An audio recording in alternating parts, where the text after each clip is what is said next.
Meeting called to order. Councilmember Bez Anderson. Here. Councilmember Chapman. Here. Councilmember Clayton. Here. Deputy Mayor Quinn. Here. Mayor Moore. Here. Please stand for a silent prayer, moment of reflection.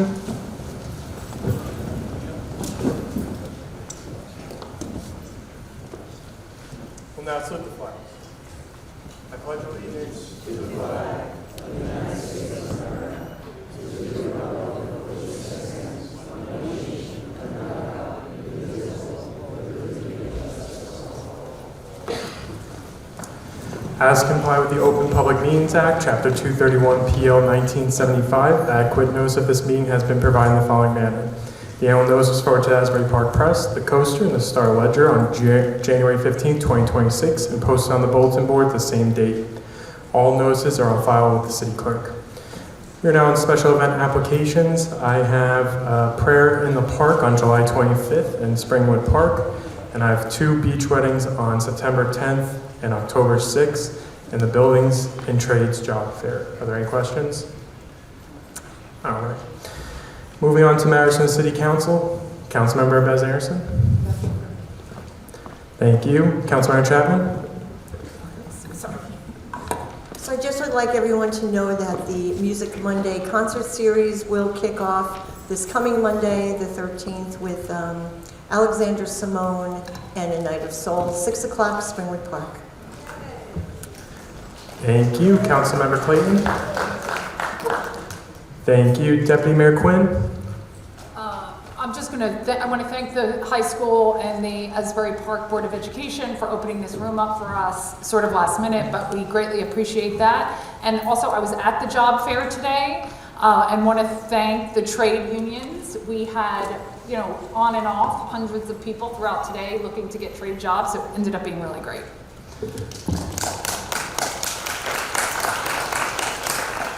Thank you. Mayor Moore.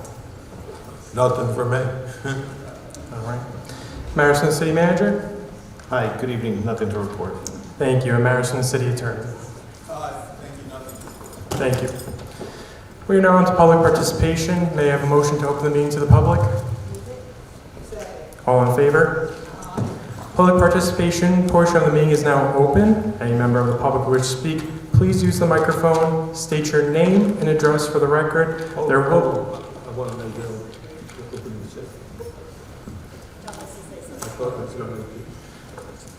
I apologize about that. It sounds loud to me. Is it too loud to you guys? No. Okay, good. Number one, thank you all for coming tonight. Believe me, this is not us against you, you against us or anything. We all live in Asbury Park. And again, my great-grandfather moved here in 1888. This has been like one of the toughest, I'm going to say, couple days for me to try to figure out an opening statement. Number one, let's just get a couple rules down. Everybody will have 3 minutes to the microphone. You can ask a question, you can make a statement about anything and everything. When you're done, you'll be asked if you're done. Once you say you're done, even if there's time left on the clock. And then if it's a question that can be answered by the attorney will answer it, and he will be limited to 3 minutes. And we'll go that way. And if you have a long chain of people who are passing one question to the next, we will not interrupt and answer questions in between. We will not be rude. We will wait till that chain is done and then answer the questions as best as to our ability. I sympathize with the audience as I sympathize with the council up here. The casino properties are a wreck. There's no question about it. Madison's not doing their job. There's no question about that. I've been saying that for years. Where's Charles Day? Every time there's an article about Madison Marquette, he puts in the paper, Mayor Moore said they're tough to work with. Well, I wish that was the truth. They're not tough to work with. They're impossible to work with. Something needs to change, and everyone up here agrees to that. And when I'm done, if any council person wants to add anything to a little bit of an open statement, I have no problem with that. We want to get this casino back on track and agree that Madison is not the right organization to do that. Do I think a massive lawsuit with an uncertain outcome with definite large legal fees is the best answer? I don't think so, and I don't think that we want that as a first option. And I said that back when we met here the first time. I don't know if I could morally vote on something that could potentially, in a long shot, put the city in worse financial shape than it's in because of legal fees and everything else. We were working on a couple possible solutions. We have reached out to people that were involved with this in the past, be it Jimmy Aarons. We've reached out to Clark Caton and Hintz. We've reached out to our construction department if we decide to pursue to buy back the casino. You know, it's $1.5 million plus any money they put into it. So the construction department has all the records of anything they put into it. You know, those new green roofs, they're not copper, but they weren't for free. It's something you can buy at Home Depot, but it costs a pretty penny to put them on. So we're trying to get it close to as possible total number, even though no matter what we say, it will be inflated. A couple of the other possible solutions right now I can't share the details with. And we're also, honestly, I am hoping for the tax credits for Convention Hall. As much as I do not like Mass and Marquette because they're tough to work with, if we do not get those tax credits, there's no question in my mind Convention Hall is going to fall in the water. So it's another reason I don't know if it's the right time to start a lawsuit and have the governor say, well, why should I give them $75 million when they're suing? I mean, so then what happens? Do we lose both? I wish this was an easy solution. There is no easy solution to this. Tommy DeSano has done a great job and tons of work, 900 pages of briefs, 2 hours of cross-examination with Judge Solomon. I believe Joe Marizzi's done an equally as good a job representing the city. And one thing I'm going to ask everybody is, no matter how you feel, please be real Asbury Park residents. Let's not make this a circus. Let's not catcall. Let's not have cross conversations. Let's try to answer all the questions, give you some answers, and move on. And again, if there's cross conversations and people are out of line, I don't want to, but I'm going to have it removed because we're all here to listen, receive, give our opinions, and then go from there. But let's just, please, let's prove that we're true blue bishops, right, Tommy? Thank you. And if any other council person wants to add anything, that's, again, I've been trying to think of an open statement, but this is the toughest thing in 13 years, so that's all I have right now.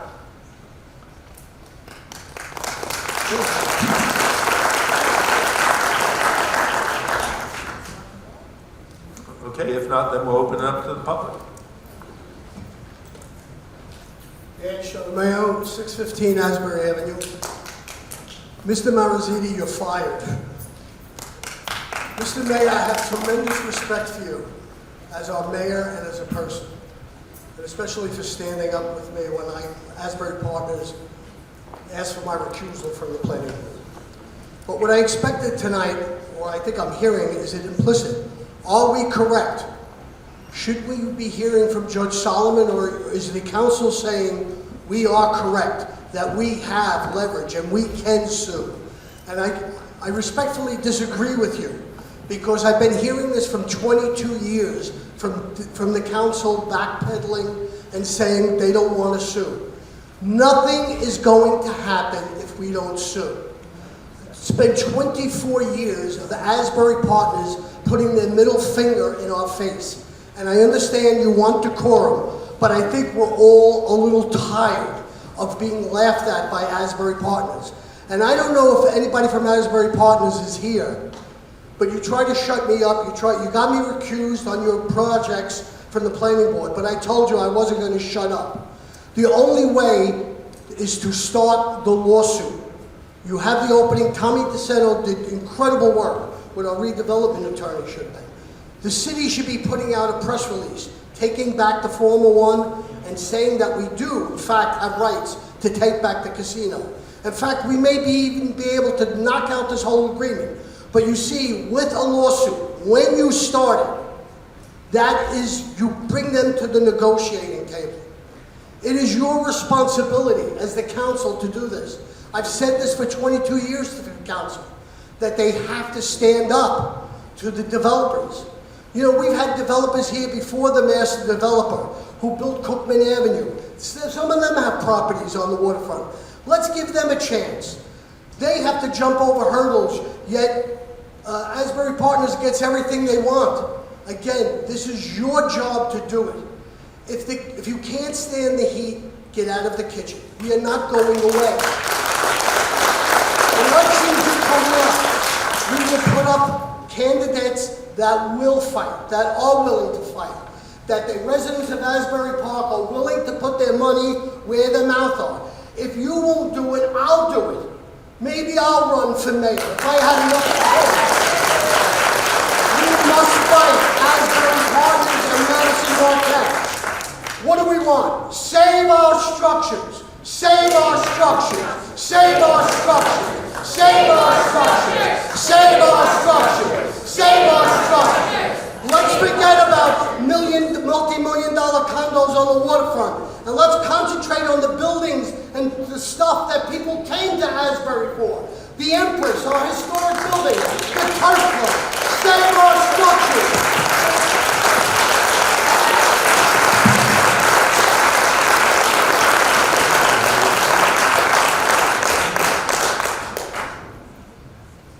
I think the procedure is that I have an opportunity for 3 minutes. Oh, you want to respond? Yeah, move that closer. Oh, okay. Only to the questions asked. No, well, I said that at the beginning. I'm sorry. Can you hear me with this microphone? Come on, guys. You can hear me now? Yeah. Okay, good. I just wanted to make a couple of comments at the beginning here, and I want to say this. Yes, Justice Solomon did agree with Tom DeSeno's opinion in his first report. But that's not the end of the story, which I'll get into a little bit later. But I also want to recognize that Mr. DeSeno did a lot of hard work here, and through that process, it brought up some new issues that were not in front of Justice Solomon, and that led to exploring other documents. And so at the proper time, and I won't take all that time now, I'd like to explain those documents which, in my opinion, foreclose the ability of the city to present a valid complaint in litigation. And I say that with hesitation in a public forum. I don't normally say what my legal advice is publicly. I do it with my clients, but in this case it's different. Because I was asked at the meeting we had here last time we met, when this room was packed, to be transparent about the city's legal options and remedies. And that's when we got into this debate about whether the city can buy back the casino building for $1.5 million plus the hard costs that have been spent. It's my opinion that I will get into later tonight, that in my opinion it's not possible to do that. And for an attorney to bring a lawsuit, you must have facts and law that are presentable to a court. And in my opinion, we don't have either here.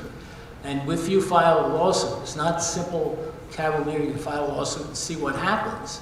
There's consequences. If you file a lawsuit that the court's considered to be frivolous, and if that is the case, then the legal fees of the defendant in that lawsuit can all be, legal fees and legal expenses in defending the lawsuit can all be charged against, in this case, the city. So it's with great caution that I urge that we take a very careful look at this. There is professional rules of ethics, and there's a statute with respect to frivolous litigation. I'll stop right there. Chuck? Hello, my name is Charles Latta, Chuck Latta. I live in 35 Charles Court in Ocean, New Jersey. I'm a former resident in Asbury Park. I got involved in this mess 4 years ago with Henry Vaccaro when the Paramount and Convention Hall were closed to the public. And I would argue with our redevelopment attorney that having 2 historic structures closed to the public does not meet the standard of commercially reasonable repairs, okay? Closed does not make them commercially reasonable. There's a basis for a lawsuit right there under the very weak second agreement that was instituted when Madison Marquette took ownership. Secondly, I've announced in the past that we have formed a federally recognized under the IRS 501c3 organization to support the city's costs in any legal endeavors. We have an anonymous donor who had pledged $100,000 for the second $100,000 to match any public donations, which are now at $17,000.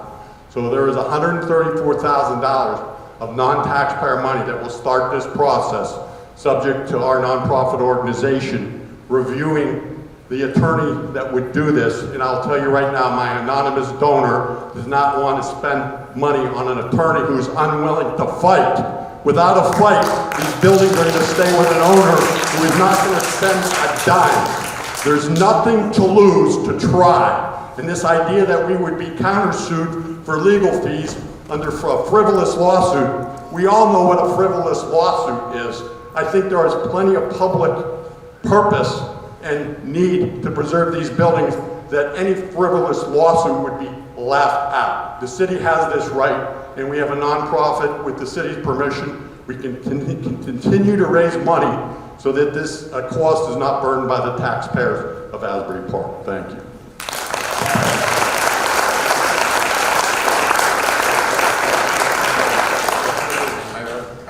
One second, Danny. Thank you, Chuck, and appreciate it.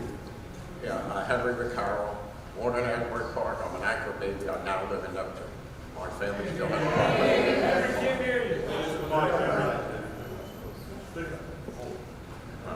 Is that better? Is that better? Yes. Okay. Henry Vaccaro was born in Asbury Park. So that makes me an anchor baby. I presently reside in Neptune. My family still owns a lot of property in Asbury Park. First of all, it's a crime what's going on here. We need somebody with a set of balls to sue us. And maybe you have the wrong attorney, okay? I have commitments from people right now that will pay $1.5 million up front to get the damn building back. I have commitments for $15 million to start the restoration.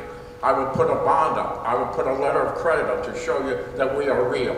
We're not going to sit here and let these buildings go to hell. Thank you.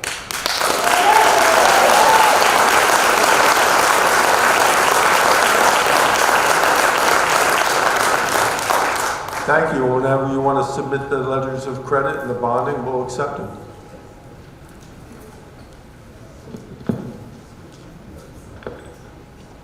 Jim Keady, 313 Bond Street, Unit 205, also former member of the City Council from 2005 to 2008.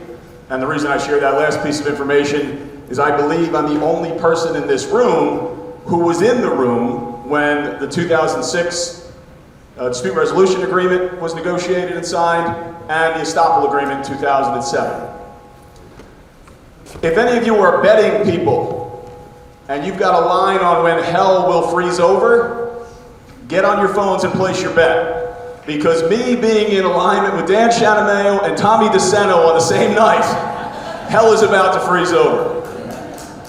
Mr. DeSeno and Mr. Shanamayo have done an excellent job in laying out the legal arguments related to the contracts and the governing development agreement on this matter. I want to discuss the political to the council members as a former council member. There's a fundamental and primary question that needs to be asked. Do you want to fight to save the casino? It's a yes or no.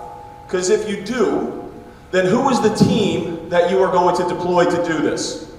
In my reading of the reports and speaking with key citizen advocates about what has transpired to date, if I were sitting back on the dais, I would be putting forth a motion tonight to fire Mr. Marzetti.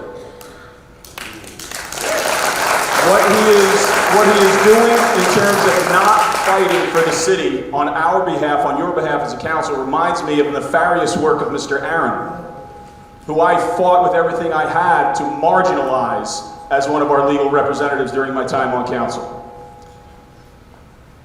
Or have you told him that you don't want to fight for the building in executive session? I'm not sure. So if, Mr. Marzetti, if you or any members of the council, any members of the public, the press that are here want to talk about these agreements that are being thrown about, the DRA, the 2007 estoppel agreement, I am more than happy to speak with you about it. Because again, unless Jimmy Bruno's hiding somewhere in here, I'm the only guy in this room that was in the room when this stuff was negotiated. And the stuff that you've written and said publicly does not capture the intent of the council in 2006 or 2007. And again, Mr. DeSeno did a much better job than I would in laying out the legal component of that. Again, I'm focused on the political. Mayor Moore, you asked for the people of Asbury to come together and bleed the black and blue and stand with you, and we're all one. They're here in front of you. I don't think there's a person in this room that's telling you to demolish the casino. Mayor and council, the community has your back. Ride that blue wave to save the casino.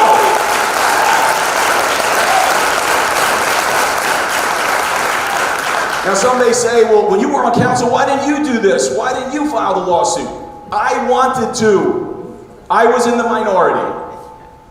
I was in the minority. Jim, I'm sorry. If I may, Mr. Mayor, wrap it up. It's at your discretion as the chair. 10 seconds? Yes. Okay, thank you very much. You don't need to be afraid. The city is in a much different place than it was. The Carabetta agreement is gone. Don't let that specter hang over you.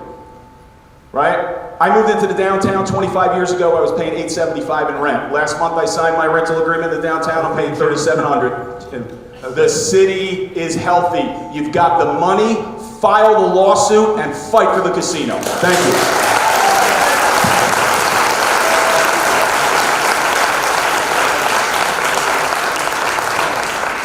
I'm going to use this microphone if I can be heard. Let me know if I can't. Raise your hand and I'll know what that. I'm good? Okay. So the question of the estoppel certificate was just raised. There are a lot of documents, but this is a key document. It is called the Estoppel and Consent Certificate of the City of Asbury Park. I only know the intent of the city from reading this document. Not what was discussed in the room, but the intent of the city is recorded in this document adopted in 2007. The circumstances that gave rise to this was that Madison Marquette was interested in coming into Asbury Park to take over the, I'm going to call them the boardwalk assets, you know what I mean by that, from Asbury Partners. But they wanted assurance from the city that there were not obligations of Asbury Partners that they didn't know about. And so they asked for this certificate. And this certificate states that there are only 2 agreements between Asbury Partners and the city in 2007. One of them is the 2002 agreement that set up the whole opportunity for Asbury Partners to take over both retail and residential in Asbury Park. The other one is the 2006 Dispute Resolution Agreement. I only have 3 minutes, so I'm going to talk now about the 2007 agreement. This agreement says, this statement says, number 1, there are no defaults at that time. That's what the city, that's what this says. It also says the city is not entertaining issuing defaults of any obligations that Asbury Partners has. That's very important because that means there was never an agreement of Asbury Partners to undertake the Clark Caton Hintz $33 million report. And my time is almost up. And I'll just reserve the rest of it to get into the rest of that. not true, as you said. Yep, next.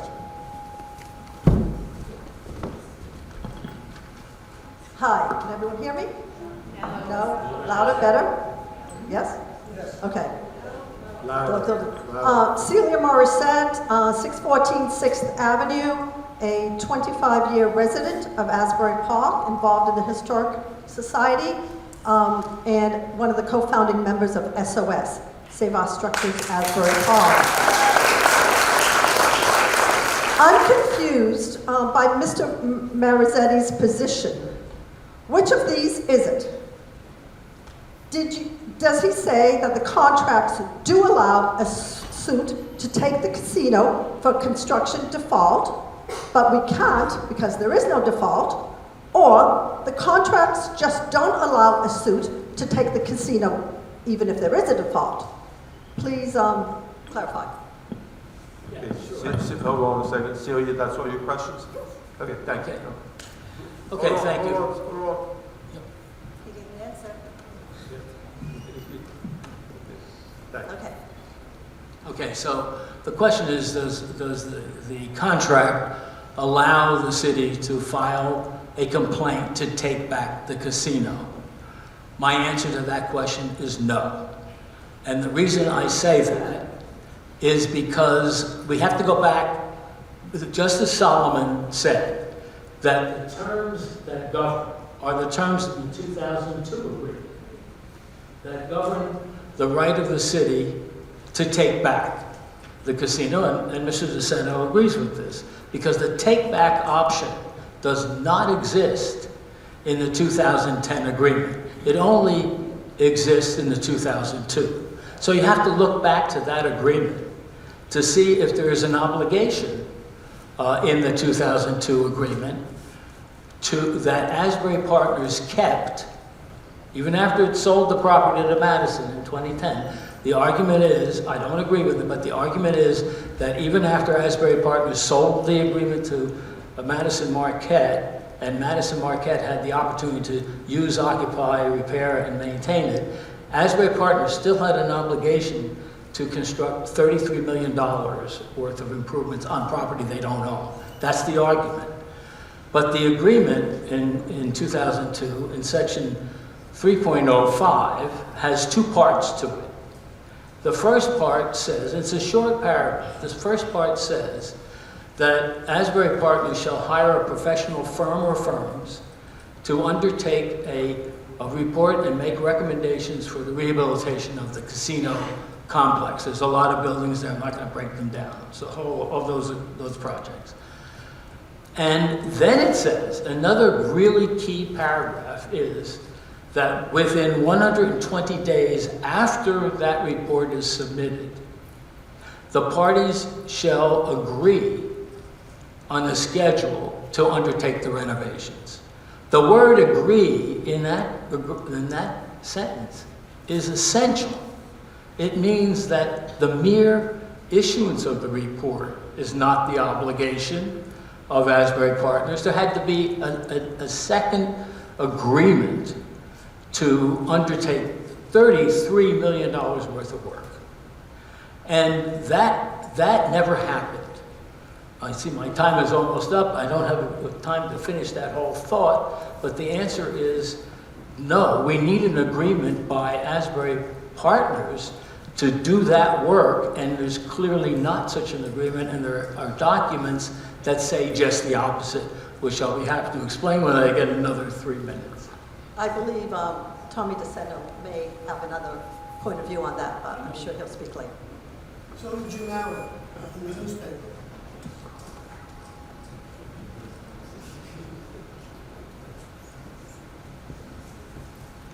Good evening. My name is Constance Agostini. Can you hear her? Excuse me? They can't hear You you. can't? Okay, sorry.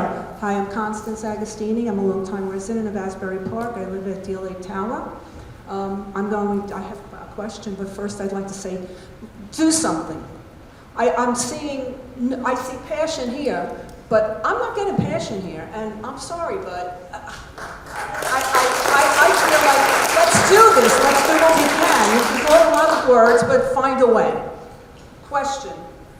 What was asked of Justice Solomon after his April 23rd report that prompted his one-paragraph April 28th report?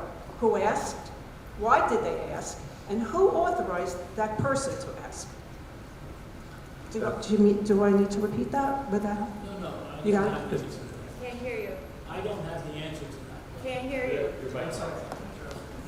He said he doesn't have the answer to the questions. I didn't have communication with Justice Solomon except for the couple of hours when we had a conference call and we had a discussion with Justice Solomon.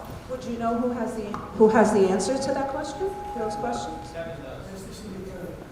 Yeah, whoa, okay, come on, guys.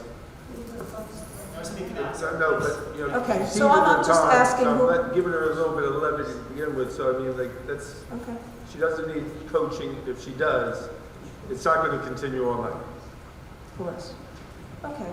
Well, that being said, What's the answer? What's the answer? the attorney knows. Do you have an answer to that? Because it wasn't directed at Yes, you. if you know, yes, by all means, answer. Awesome. Yeah, my name is Kevin Starkey, I'm the city attorney. I think what you're asking, and I just want to clarify this, was after Justice Solomon issued his first report, he issued a second, I think it was just a couple sentences in a subsequent letter, right, where he said, in effect, I did not determine whether or not there was a default under the contracts. After he actually called me instead of issuing my report, the first one, he sent it to my office, and I said, you know, there's nothing here about issuing a default. And he said, well, if that wasn't clear, I'll send you a second letter that says that. That was not what I believe I was asked to determine. I was asked to evaluate what the remedies are available to the city in the event there was a default, not to determine whether there was a default under the agreements. So that was the circumstance of that coming out. Thank you for that. And finally, just, we all know this. I hope that you up there know that these buildings are the soul of Asbury Park. Not the gigantic buildings Like I that... said, once you say you're done, you're done. Oh, did I say I was done? I'm sorry. Yes, because Okay. your time was up and we went on. I had 17 seconds. No, once you're done asking questions, you're done. If I didn't make that clear, I apologize. Thank you. Hello, my name is Lori Crine. I live at 1201 Ocean Avenue in Bradley Beach. I was born down the street at Pitkin Hospital, now Jersey Shore, and I've been coming here for 65 years. And my question, I'm curious as to how Justice Solomon came to have the 2006 DRA when it was not part of the original proceeding, nor of his first two reports. Please answer these questions. Who at the city took part in any conversations about the need to send the DRA to Solomon before contacting him about the DRA? Please recap the substance of those conversations. What was stated to Justice Solomon about why the DRA was being sent? And did any council person know this was being done? Is that all your questions, ma'am? Yes, and yeah, the buildings are the soul of Asbury Park. I'll just repeat what she said. That's it. Yeah, if somebody has the answer, answer. Yes. Justice Solomon, after he issued his report, the initial report and the subsequent one, it became apparent to me that there was a missing document. I actually did not know at the time that Justice Solomon had that document, the 2006 DRA. He had it, honestly, because Mr. DeSeno provided it to him. And it might have been lost in the shuffle, because I think there was about, I didn't know because I wasn't involved in what was the entirety of what was provided to him, and I wasn't part of the conversation he had, but that was included in the 900 pages or so that Mr. DeSeno gave to him. I called him and pointed that out. He was unaware that he had it. He looked at it and said, I'm going to issue a subsequent report now that I have this. I think I'm going to send him a separate copy of it as well, just so he knew what I was talking about. And then he decided he needed to issue a subsequent report, which led to the, I think it was May, it was in late May, I forget the date of it, report that came out, where he included that as part of the discussion.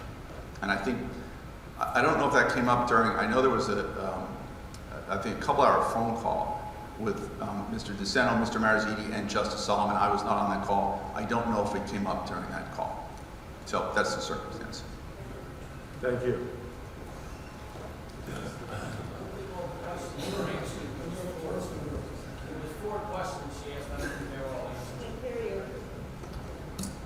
Okay. Without any help, what question was not answered?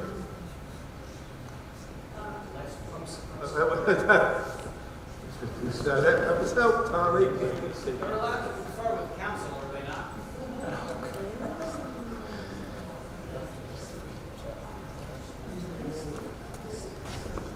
Yeah, just the last question. Did any council person know this was being done? No. Are you asking them? Are you asking us? What do you want to do? Whoever has the answer. I did not know until we got all the reports. Okay, did not know. Did not know. Okay. So everybody's no. Thank you.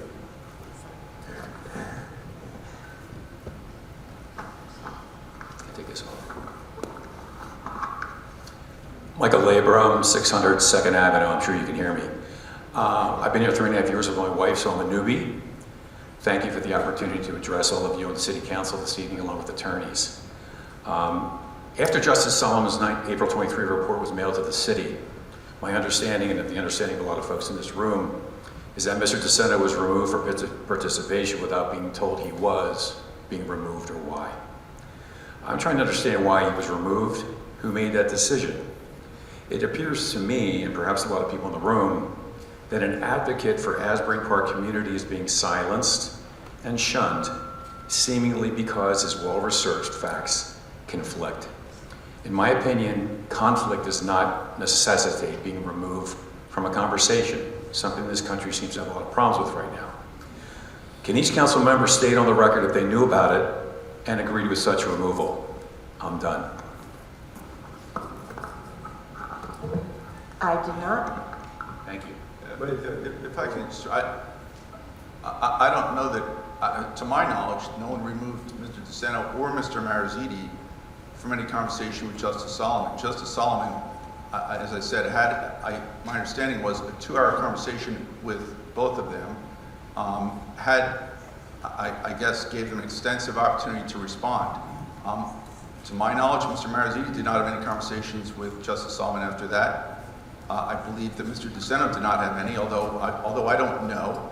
I had a couple of conversations. They were probably 2 minutes long when I provided him with additional documentation. So Justice Solomon, and I think this is how most Supreme Court justices and former Supreme Court justices operate, they get the documents, they have an opportunity to speak with people, and then they issue their rulings. There was not ongoing discussions that were unknown to people. It was Justice Solomon doing his work. So I don't think there was a removal. I certainly was not aware of it if there were. If I could just say, I did not have any other conversation with Justice Solomon other than the one that Mr. DeSeno and I participated in together. And my answer is no if you're looking for the council. Mine is no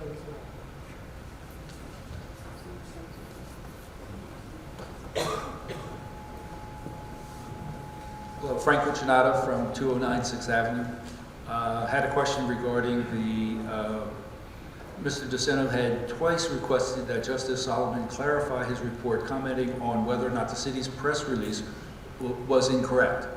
So apparently it was incorrect, and he tried to get clarification from Judge Solomon, and he got no answers.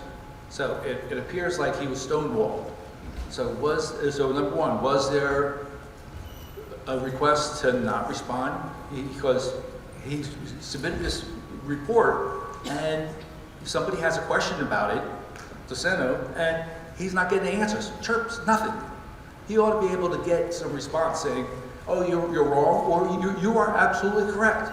So we should know that for number one. And if somebody stopped him, who stopped him? And my other comment is kind of related, but we talk about the follow-up or the right to sue. What is this? This is when somebody, default. I've heard that word so many times. The city, the Madison Marquette's in default, and what are the consequences of a default? Oh, I've always been told, it's a precursor to a suit. Where's the suit? There's no consequence to the constant defaults. The building falling down, being closed, you can't pass through. Tell me that's not default. And there's no consequence. So is there going to be a consequence for all of these defaults? Other than saying, oh, they're in default.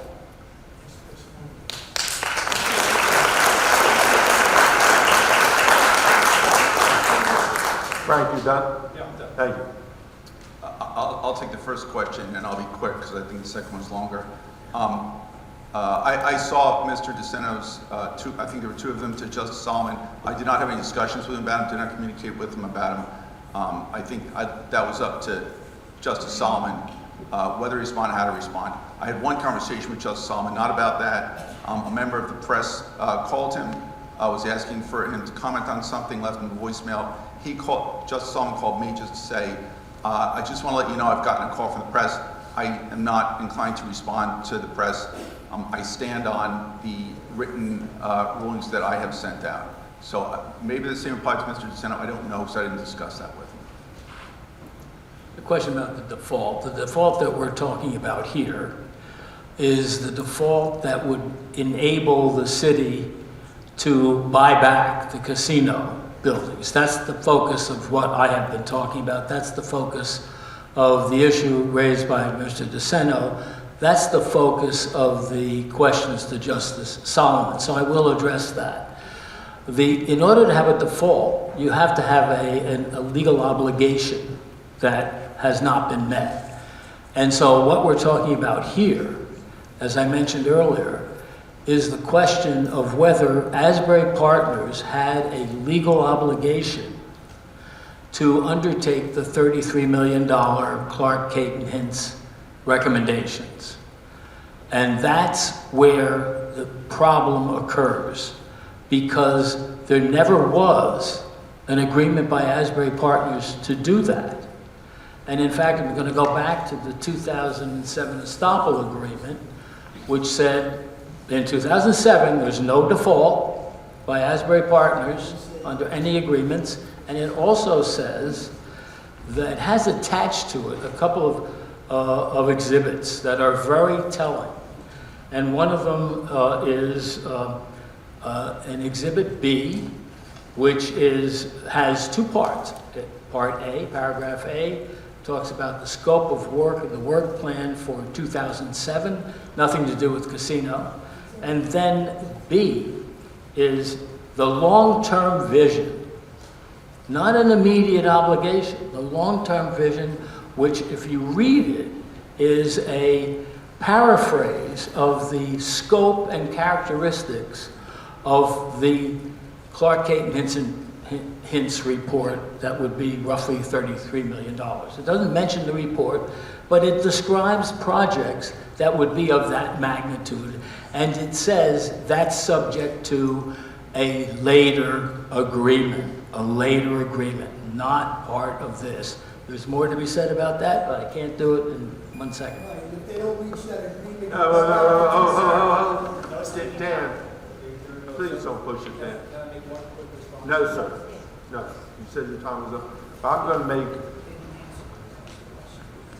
Tom, his time is up, that's why he didn't answer. Answer his last question of money back, that's all. Tom, okay, well, then he can pass on to somebody else. No, he asked it. We're not passing on to anybody else. Tom, you're not going to interrupt the meeting. Like, you're not going to answer the question. I got it. That's on the record. Thank you. Where is Solomon? That's on the record. And He can answer his last question. what's also on the record, so I don't have to say it to the 28 people you gave questions to, which I have no problem with. I told you to do that. Just so everybody doesn't have to ask me. If the person behind you was Judge Solomon, I wouldn't know. Never seen the man, never talked to the man, never gave instructions to everybody in the city to ask the man, send the man, do anything with the man. So if that's going to be a constant question, because I'm not the lawyer. Bring him here. No speaking out, please. Right, and if I got involved in, you all would say, oh, yeah. Okay. So much for a good meeting. Thank you. So, Gabriella Cuccinata, 209 6th Avenue. Thank you for providing this venue to have lots of people here and speak. Just like everybody else, I don't think Asbury Park would be Asbury Park. We would lose really our heart and soul if we don't have these buildings. And I think they're just so important, especially, they're so important for the community and for the survival of the city in the future. But I do have two questions tonight, and it's to Mayor Moore. The city press release quotes you as stating that Justice Solomon found no viable path to retake the casino. Those words appear nowhere in Solomon's report. Knowing what you know now, will you retract the statement? That's one. And then for the city attorney, Kevin Starkey announced that he was going to redact Justice Solomon's April 23rd opinion before releasing it. Were redactions made? If so, where were they? So I don't know who wants to answer first. So I will, not now. Let me think about it. I will correct this statement if it needs correction. I will not retract it this time. the one, okay, thank you. Yes, no. How about now? Thank you. Your question was, redact. Yes, I did say publicly I thought that just portions of Justice Solomon's ruling, at least the initial one, should be redacted. I thought some parts of it were sensitive, and if there was going to be litigation that maybe should not be disclosed. I'll be honest with you, I was overruled by the mayor and council. They said, we want full transparency with the public. We don't want to hide anything from them. Don't redact it and put it out. And I followed the instructions of my client, people up here. Thank you. Thank you.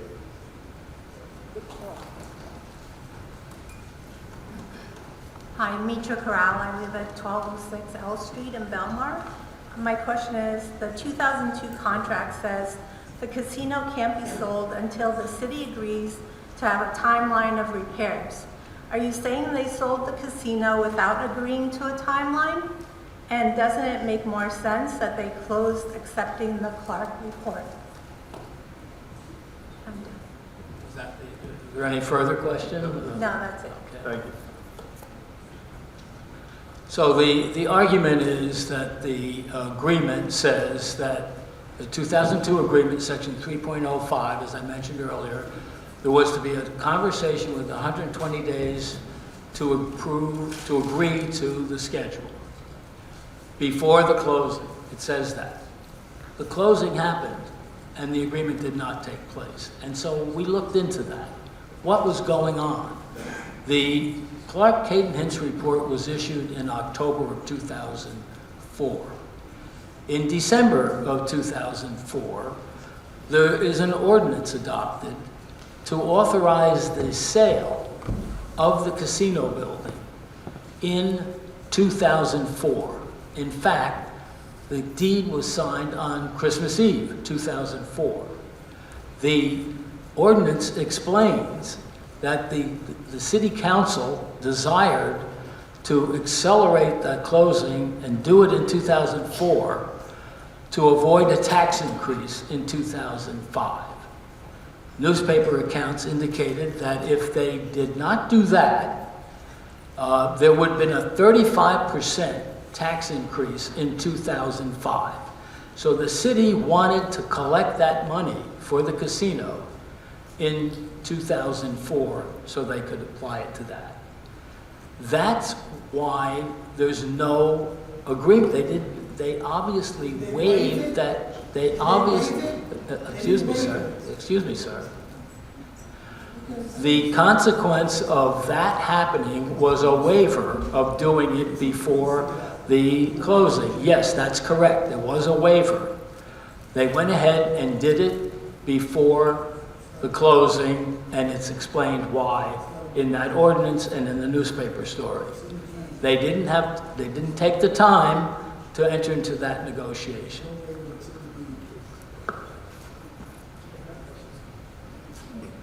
Thank you. Well, the first question was about the timeline. I'm sorry, you're gonna have to repeat the question because I don't remember it. The first question was the 2002 contract says the casino can't be sold until the city agrees to a timeline of repairs. Are you saying they sold the casino without agreeing to a timeline? Yes, I am saying that. I'm saying exactly that, yes. Oh, the second question was, doesn't it make more sense that they close accepting the Clark report? I can't hear you that clearly. Doesn't it make more sense that they closed accepting the Clark report? No, it doesn't. Because the agreement in 2002 requires that there be an agreement, an implicit acceptance of a report that would require a $33 million project is illogical. So they had to do that. They did not do it. And if they had done it, let's assume they had, I'm sorry, my time. Finish your sentence. Okay, so if they had accepted that by the closing, that would have meant there was an obligation of Asbury Partners to do something, right? That's right. And if they had not done it by 2007, they would have been in default. And the 2007 estoppel certificate that I read to you before, I spoke about before, says in 2007 there's no default. So, I'm sorry, sir. Dan, the 2007. we are friends, and I don't want to have to put you out. But I mean, the 2007. I'm sorry, I'm being interrupted, and I'd like to explain. It says contemplated, and it also says both things. It says there's no default, and there are none contemplated. Both statements are made in the 2007 estoppel certificate. It's an important document, and there's more to be said about that, which I'd like the opportunity to do. But the answer is there's no agreement, implicit or otherwise. Okay, your time's up.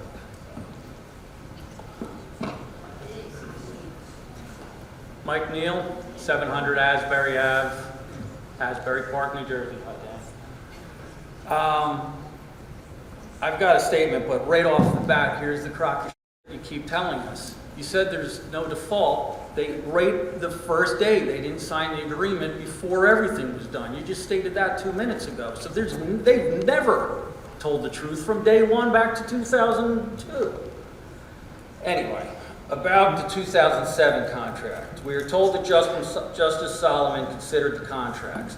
Mr. Mariziti admitted to GPGOV.news the 2007 amendment to the 2006 agreement of the contract. Yet the 2007 contract was not sent to Justice Solomon. Doesn't that prove Solomon did not review all of the contracts? Who decided to hold back the 2007 form from Justice Solomon? Why was that decision made? Was the city council told about the 2000 agreement was being kept from Solomon? How does each council person feel that now they know it? And why won't you send the 2007 contract to Solomon now for his comments? Those are my questions, but even before you answer those, my last question is I'm tired of coming to all of these meetings. Everybody up there states we don't know what to do, we're afraid to sue. Do your job and sue them. They've been screwing us for 20 years right now, because it goes back to 2006, but it goes back even earlier than that. They are not going to do anything. They're full of shit if they say they are going to do it, because they are not. They have proven over and over and over again, no work is being done. How can you say there's no default if they haven't done a thing? It's absolutely ridiculous that we're up here week after week. You guys sit there, you allow every kind of building that they want to put up that goes up. You're about to build at the corner of Asbury now in, I don't know, Ocean, whatever that street is, so they can make more money building more condos, raising all of our taxes. They pay shit, and we have to pay for all of it. And everybody everybody up there stands there, there's nothing we can do. There's a tremendous amount you can do. Do your job and sue them. We are all tired of it. If not, I'll buy that building back for $1.5 million if that's what they're offering, because it's ridiculous. The city has it, we have the money to do it, we have the money to fight it, and we want all of this preserved and saved for all of us. Do your job.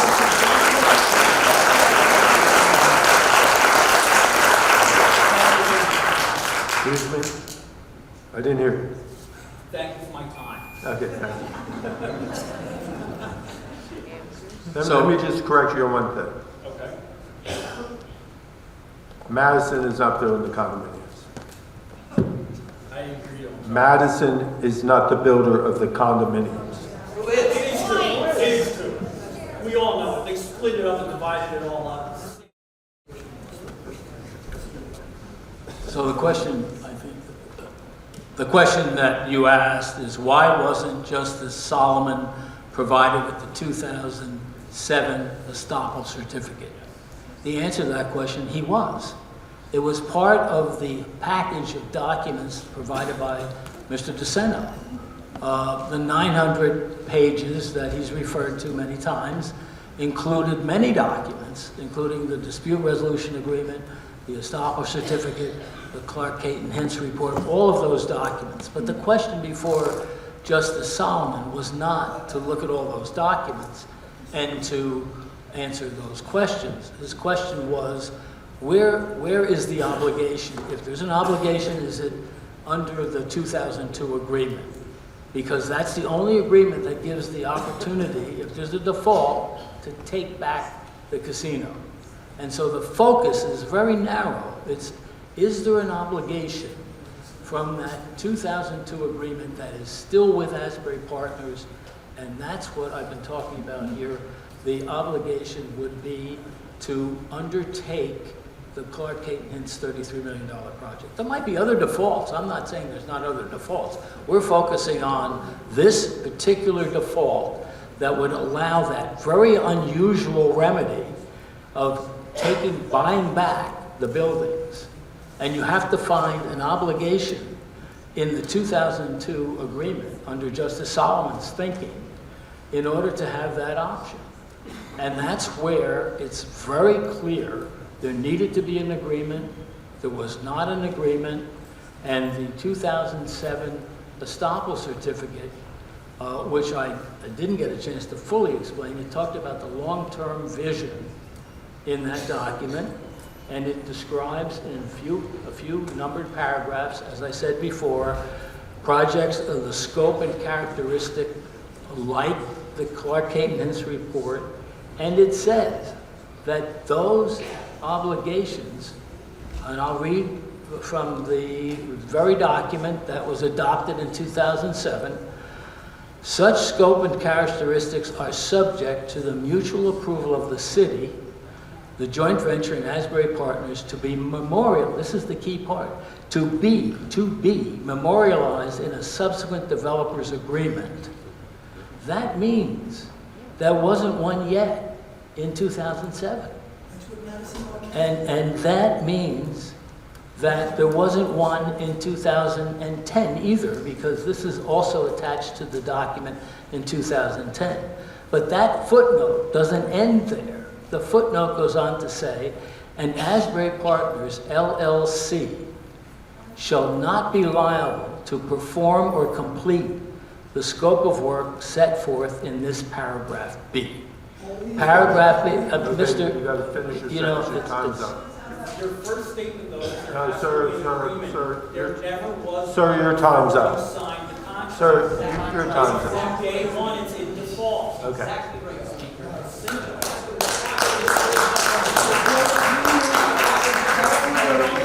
There was never an agreement with Madison Marquette, which Read never what it happened. says. Read what it says if there is no agreement, Joe.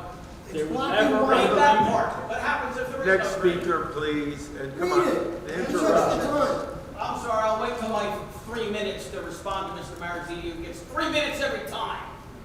It's the stupidest setup I've ever seen.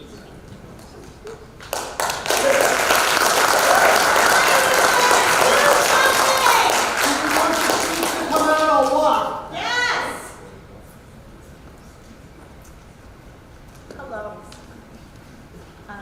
Denise Morano Nadell.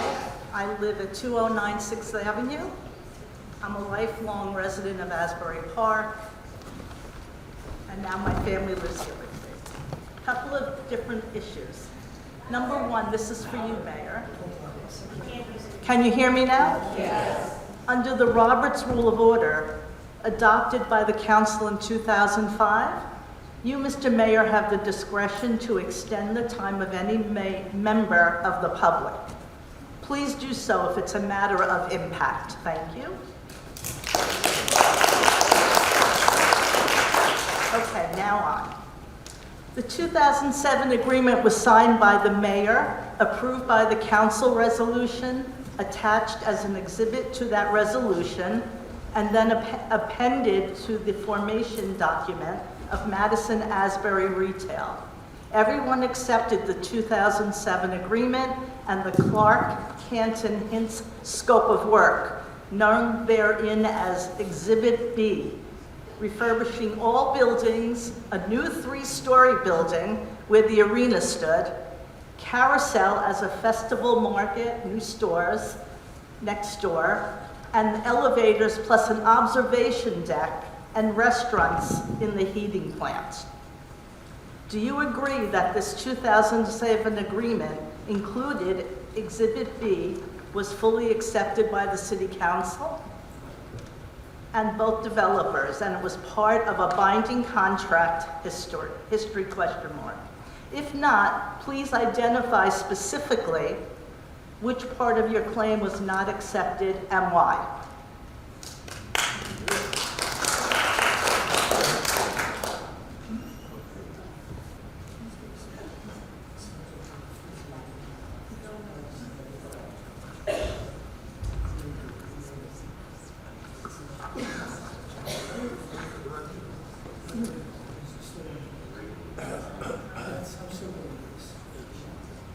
I'm sorry, are you done? I'm done, yes. Thank you. So the answer to that question is it was not accepted. It was stated as a vision for the future. It was not, as part of this document, it was not then an obligation. In fact, as I read to you, it says that in a footnote on the next page, page 510, such scope and characteristics are subject to the mutual approval of the city, the joint venture and Asbury partners, to be, this is the part that's important, to be memorialized in a subsequent developer's agreement. Meaning, it wasn't yet an obligation. Hold on, speak up, speak up. It's not an obligation, it goes back to 2002. I was in the room, John, I negotiated, and it says that. That's what it says in the document. And you have the discretion as the chair to have people like myself and Tommy and Dan have longer time. You have the discretion to do that. We have more information, not to discredit any other members of the public. But we have information. If you keep on talking, I'm going to have you put out, Jim.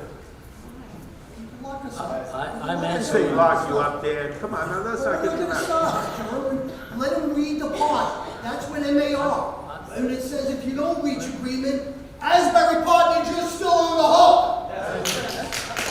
That's what it says there. Read it. I don't see that language. It says the parts of the estoppel Let are him read graded. the sentence, Dan. Let him read the sentence so everybody He's reading the same footnote. Read it where it gets waived. I'm answering the question, and the answer to the question is no, that document in 2007 did not commit Asbury Partners or Madison Marquette to do the work that you described. And what's very important too is that in 2010, the 2010, what's called the subsequent developer agreement, we call it an SDA, between the city, Madison Asbury Retail, Madison Marquette's subsidiary, refers to this in the reference to what it was going to do regarding the casino and the power plant. It says basically this, that as I said, Madison Marquette gets to own those buildings, and then it says that the the work to be done on that is to be subject to a subsequent developer agreement. This is still 2010. And it says that at that point, there's to be a subsequent developer agreement regarding the casino and the power plant. And there shall be no commencement of construction by Madison until the parties all agree. That means the city and Madison Marquette. So this language in 2007 gets carried over into the 2010 agreement. That's why I answer your question the way I did. What does it say if they don't reach agreement? Answer that. Read it. What happened if they don't reach agreement? Read it. Read it. I'm answering the questions as they come up. You're paraphrasing. I've been answering questions. No, answer the question. We'll read. Next lady, please. Thank you. You know, for those who have spoken, thank you, but please be respectful to the next dozen or so people that still need to speak.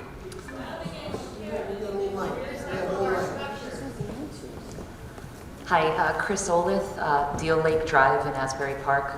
Thank you for hosting us tonight. I'm one of the co-founders of Save Our Structures Asbury Park, SOSAP. Thanks all for being here. First a comment and then a question for Mr. Mariziti. Just the comment being that while we appreciate this opportunity, this format doesn't really seem to be working to get the answers that folks need. We have literally decades of experience in the room, and we have to, we're doing this, to try to get answers for Mr. DeSeno and others who really haven't had the opportunity to be able to truly air what the technical questions are and have a sophisticated dialogue. So I'm hoping that can be part of a next step if we can't come to some type of conclusion tonight. So on behalf of Mr. DeSeno, I would like to ask a four-part question to Mr. Mariziti. Mr. DeSeno contends the following of the 2007 agreement. There's going to be four things I'm going to ask you to please confirm or deny. First, Madison Marquette is only responsible for Exhibit B if Madison signs a construction subsequent developer agreement for the casino. Number two, Justice Solomon has already found that Madison did not sign a construction SDA for the casino, which is why he found Asbury Partners remains responsible under the 2002 contract. Number three, if Madison does not enter a construction SDA, the 2007 agreement is void as to Madison for this work.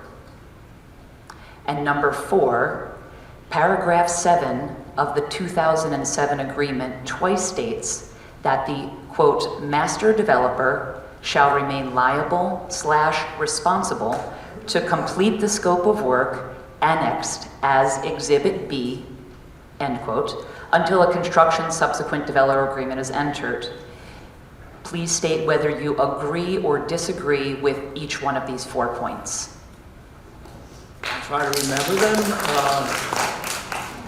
I'm happy to submit them as well if that's helpful. Yeah, sure.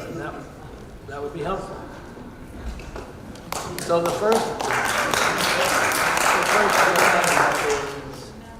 let me find it.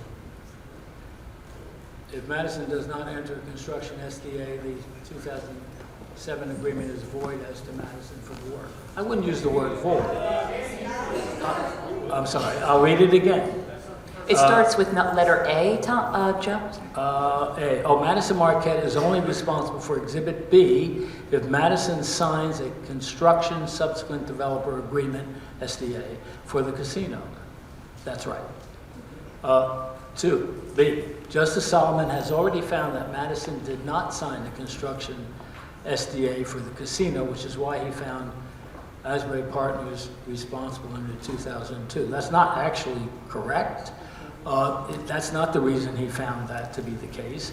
He found that to be the case because he interpreted the 2010 agreement not to include an obligation by Madison regarding the casino buildings. That's what he did. C, if Madison does not enter a construction SDA, the 2007 agreement is void as to Madison for this work. That's right. They have no obligation. I wouldn't use the word void, but they have no obligation to do the work unless they sign an agreement. And then D, paragraph 7 of the 2007 agreement, twice states that the master developer shall remain liable, responsible to complete the scope of work annexed as Exhibit B until the construction subsequent developer agreement is entered. That's correct. But what does B say? What does B say? B says it has two parts, paragraph A and paragraph B. Paragraph A is the work for 2007.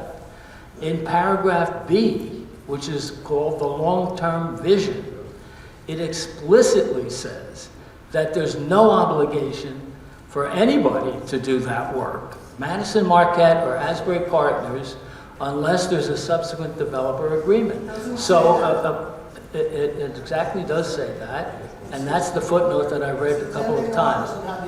Now it says Asbury Partners does not have the obligation. I did read it a couple of times, and it sounds like Asbury Partners attorney, not all. It's the same crap we dealt with at Harry.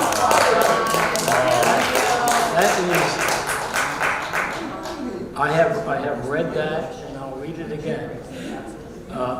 This is the part that is answer to your question. Such scope and characteristics are subject to the mutual approval by the city and all parties to be memorialized in a subsequent developer's agreement. So it's not done yet. Nobody has the obligation. To be memorialized means it hasn't happened yet. There's not an agreement. And, this is a quote, direct quote, Asbury Partners LLC shall not be liable to perform or complete the scope of work set forth in this paragraph B. Paragraph B of Exhibit B is the paragraph that describes. Excuse me. The first part of the sentence, if there's no subsequent developer agreement. Doesn't say that. That's what it says. Long contract. It doesn't say if. I have read it exactly as it's written, and it is referring to the very expansive work that is the long-term vision, which means it's a vision. It's not yet decided. So that's the problem. I wish it were otherwise. I love those buildings as you do. I have spent my youth in Asbury Park. Okay. That's not the point. Okay. Thank you.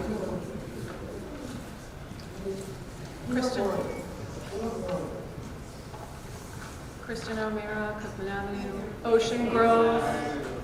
How's this? Can you hear me? Stay in the back and not.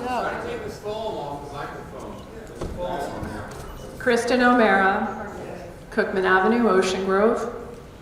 Not to dwell too much on the same topic, but Mr. Maraziti, in your June 30th interview with OpGov News, you said the 2007 estoppel and consent certificate and the 2006 dispute resolution agreement are the documents that govern the casino obligations, and the Clark Caton Hintz $33 million scope of work was never an enforceable duty of Asbury Partners. But the estoppel language that Tom DeSeno cites, and you just cited, shall not be liable to perform or complete the Exhibit B work, is tied to the joint venture between Asbury Partners and Madison Marquette, and to that joint venture's signing a subsequent developer agreement. I understand that Justice Solomon has found that a subsequent developer agreement never happened. So 2 questions.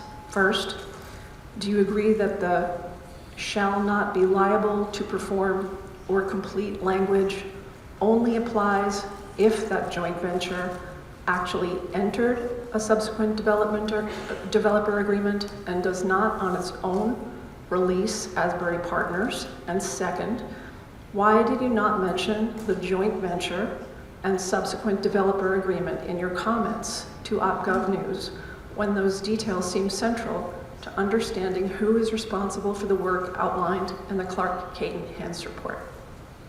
The answer to the first question is no. Speak up. I'm sorry. No, the clock isn't ready.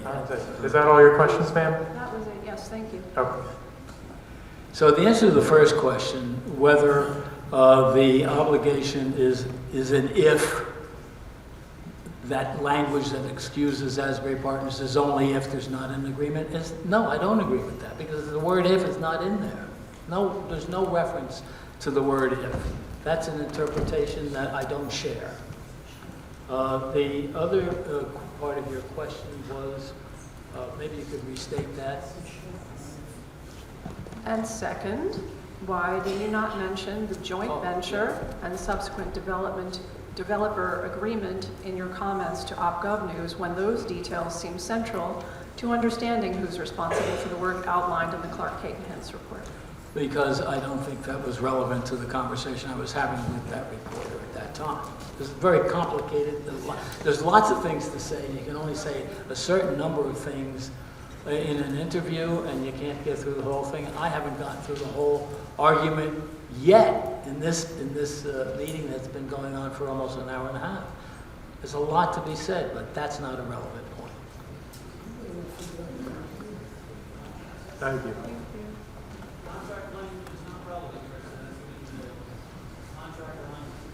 Yes, ma'am. Good evening, Joanne Caracardi, Deal Lake Drive, Asbury Park. Thank you for your time. I have two questions, or a two-part question. Under New Jersey law, can a contract only be accepted in writing by saying, I accept your offer, or are there other ways? If there are other ways, can you list some of them? So the question is... Is that all your questions, ma'am? That's it. Thank you. Can a contract be accepted, can you say that again? Can a contract only be accepted in writing by saying, I accept your offer, or are there other ways? It can be accepted by that in writing, and I think what you're referring to is Mr. DeSeno's argument that actions that implement a contract idea is a commitment, and I don't agree that that applies here at all to a $33 million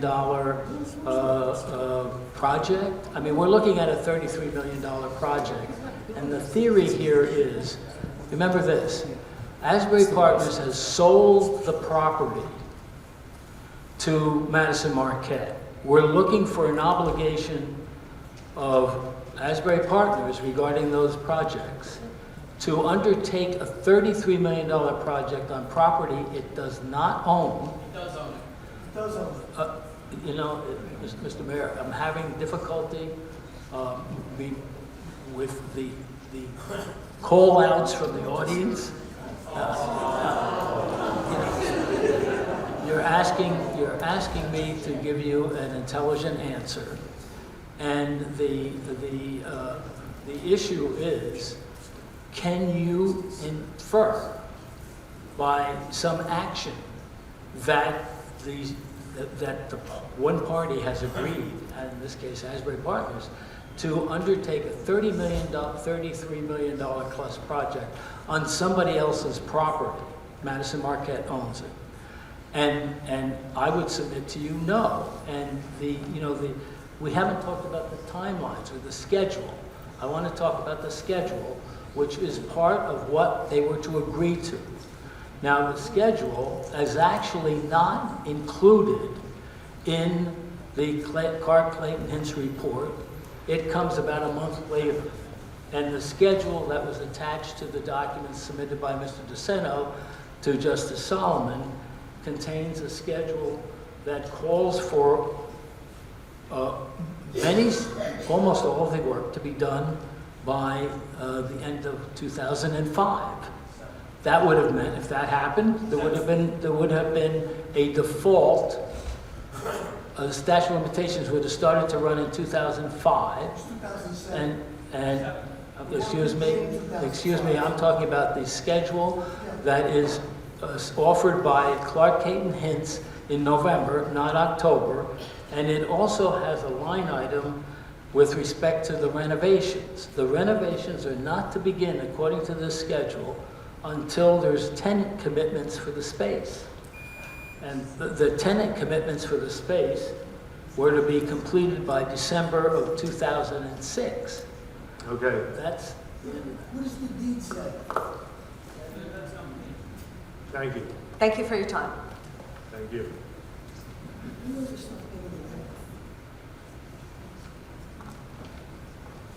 Good evening, everybody. My name is Bob Wright, resident of 309 4th Avenue, Asbury Park, and also a lifetime resident of Interlake and Ocean Township. Worked on that boardwalk every summer from age 10, yes, illegally, till 21. I For started family. illegally too. What's that? I started at 13 myself. There you go. No disrespect, John, or the council, but I feel like your opening statement to us was, I'm on the same side as you. From what I've sat here listening for the last hour and a half, you're not. Bottom line, you're not. Henry and Jerry made a big presentation and talked about all the money they can bring to the table because you guys are scared of the legal fees, etc. You should take them up on their offer. Let them put their money where their mouth is. I did. Would the city support a fundraising effort? Would you give our blessing to go out to the community and ask for donations? Would you support us? Or are they going to say, why are we giving money to a city that doesn't believe in your cause? If you'll give us a letter to authorize us, we'll form a committee and we'll get the money. You file suit, we'll forgive you the money. I'm sorry. That's okay, John. It's fine. They're allowed to talk. Listen, I respect Henry. I respect Jerry. I respect Tom. I interrupted you and we'll add Understood. time to your time. Understood. It's okay. I'm okay. To that end, I feel like nobody here gives a crap about those villages. You say you've been there since you've been a child. Doesn't seem like you care now. Everything's been no, you're wrong. This is wrong, that's wrong. I'm not stupid. But I know you're a lawyer, so you're supposed to be the opposite. I got about a minute left, so I'll ask my question. Under New Jersey law, isn't complete performance of a contract without a counteroffer now an acceptance of the offered terms? Now, I looked into it. Yeah, I used AI, but it does say that. Did the city make a counteroffer to the Clark report? Those are my two-part questions. I'm done, John. Thanks. Thank you. Yeah, you bet. I'm going to ask you to repeat the first question. I didn't understand it. Under New Jersey law, isn't complete performance of a contract without making a counteroffer an acceptance of the offered terms? Now, if you're going to tell AI and New Jersey law books that I looked it up and they're wrong, I'm going to be surprised. I don't understand how that even relates to what we're talking about. We're talking about the terms of the contract. In terms of the contract. Yes. We don't have a contract. That's the problem. Is it correct under the laws? Well, I'm asking you a general law question. I don't understand how that relates. So I'm going to say I don't I'm going to accept. call you Muhammad Ali because you done your leave really well. All right. So the next question you had was did the city make No, he's not answering the question. did the city make a counteroffer? Did the city make a counteroffer to the Clark report? There's no record of that That's why you happening. won't answer the first question. That's why you won't answer the first question, exactly. That's not why. But then answer the question. There is It's no. a general legal question about contracts, business contracts. I don't. I have a master's degree. I took some law classes, and I did look it up. Yeah, I'm not prepared to accept that. Of course not. We know right. John, thanks. This has been a big waste of time for everybody here. What are you bothering for? Yeah, what are we wasting? This is bull- Wasting our time. If you wanted to answer that question. If you didn't answer the question, you would. We can all leave if we answer that question. This is a waste of time. Malpractice. Sir, it's at your discretion to ask him to answer the question. In fact, you compel him. He is It's my discretion to say, Jim, please, I never did this to you when you were on council, and I was backing you against some of the people you mentioned before. Yes, ma'am. My name is Janet Holzois, and I live at 321 Sunset Avenue, and I moved to Asbury Park full-time after retiring from teaching because I love the diversity in the community, I love the art, I love the music, and I love the history of the buildings and the entire community itself. I think that it's really important when you move to a community that you get involved in it and just not say, somebody should, so here I am. All right, under New Jersey law, do you agree the following is correct? If the developer makes a summary judgment motion, during that motion, must the court resolve all disputed facts in favor of the city and then allow those disputed facts to be resolved at a trial? Is that all your questions? Yes. Thank you. If there's a summary judgment motion, that has to be based on the idea that there are no disputed facts. So the summary judgment is only granted when there is no disputed fact. If there's a disputed fact, by the very nature of it, it can't be a summary judgment. Summary judgment means that on the basis of the allegations in the complaint, the plaintiff wins without a trial. If there's a disputed fact, there has to be a trial. So the way to defeat a summary judgment motion by a defendant is to challenge the factual statements. And then the court will say, I can't grant summary judgment because there's a disputed fact. We have to have a trial.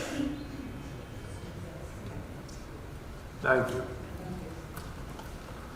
Hello, Tom Butera, Abbott Avenue, Ocean Grove, New Jersey. Part of the SOS team over here. Anyway, in section 3.5 of the 2002 contract, it says that the construction work is to be undertaken by the developer after closing. Is that a clear statement? Is that understood clearly? Is there an ambiguity there? Is that all your question, sir? In law, ambiguous is defined as having one or more meanings. If you say ambiguous, what is the other meaning? I'm Do you sorry, think? can you repeat? I can't understand. Can you get closer to the microphone? Yeah. Sorry. Do you think that on a summary judgment motion, if the city maintains to be undertaken means to be undertaken? Let us know when you're done with all your questions. I'm done with my questions. Thank you, sir. So No, stay there. You can stay stay there, there. please. I have to get some clarification from you. What? Yeah, we don't. Question. In section 305 of the 2002 contract, it says construction work is to be undertaken by the developer after closing. Do you think the words "to be undertaken" are clear or ambiguous? They are clear, but that's not the entire sentence. That is to be undertaken after there's an agreement to the schedule, and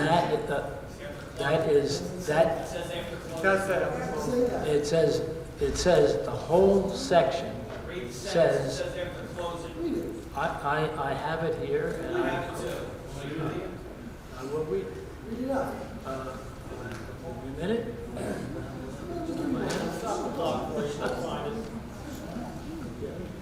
Okay, so thank you. The parties shall, within 120 days of receipt of the above report, that's the Clark Kent and his report, and prior to closing, agree to said consent not to be unreasonably withheld, a schedule of renovations to be undertaken by the master developer after closing. That's the whole sentence. So that's agree to something to be done after closing, but you have to agree to it, and it was not agreed to. And there was no, the parties are to agree, consent not to be unreasonably withheld. That means that there needs still to be an agreement. It doesn't mean that there's just an obligation without the parties agreeing. The word agree in that sentence is the key word. The parties have to agree. It means the person in the microphone is the only one asking questions here. It means that there would be a negotiation and the parties would present their position and they would come to an agreement. And if one party is unreasonable, then this provision that says consent not to be unreasonably withheld would come into play. But there has to be, there has to be a conversation, a negotiation to arrive at an agreement. That didn't happen. You get 25 years to make an agreement? There's no agreement, there's no contract. Sir, you're not, whatever Tom just told you to say, you said your time was up, not me, so I'm not going to let you talk. I said that. I'm allowed to talk to him. Okay, fine. But he's not allowed to talk anymore. The question was, does to be undertaken clear? He is not allowed to talk anymore. If you want to use your 3 minutes now, you can use it now. Okay, Now, sir. I'm 10 minutes now, like I asked for. Well, sir, if you have nothing else, you're done. Now, he's You're not done. going to answer you if to be undertaken means to be undertaken. He's not going to answer. I think to be, it was still to be undertaken. Call me crazy.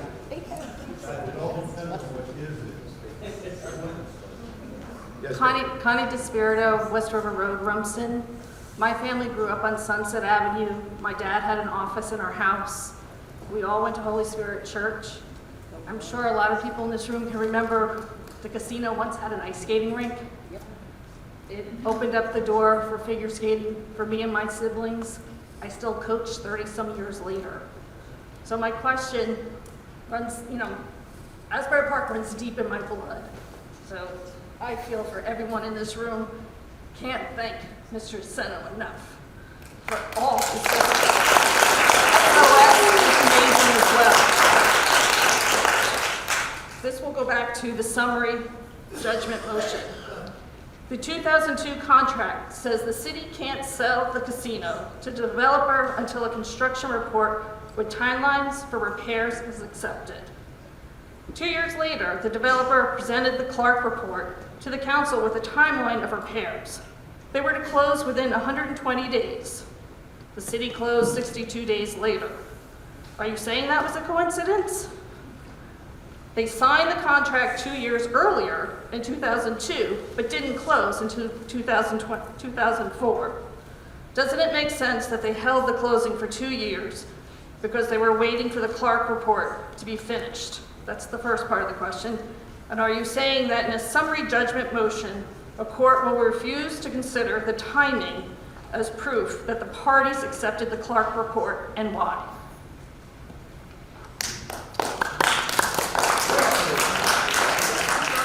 Finished, sorry. That's it, yeah. Still have 16.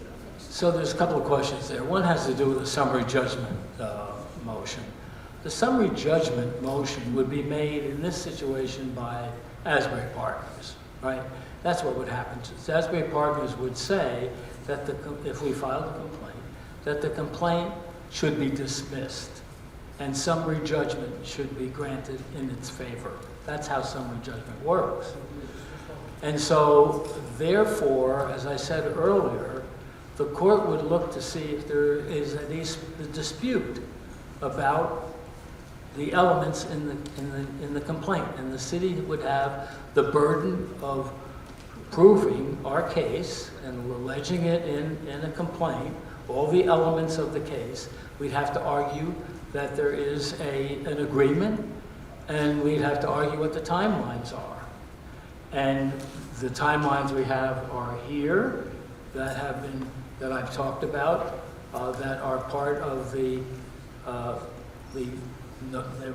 were submitted in November, not part of the Clark Caton Hints report itself. There's an ambiguity there, a dispute, but let's just assume that that's the timeline and the schedule that had to be agreed to in the agreement to do the work. You look at those timelines, and the city would have to demonstrate that those timelines applied. We'd have to show that there was an agreement, and that's the failure here. We don't have an agreement.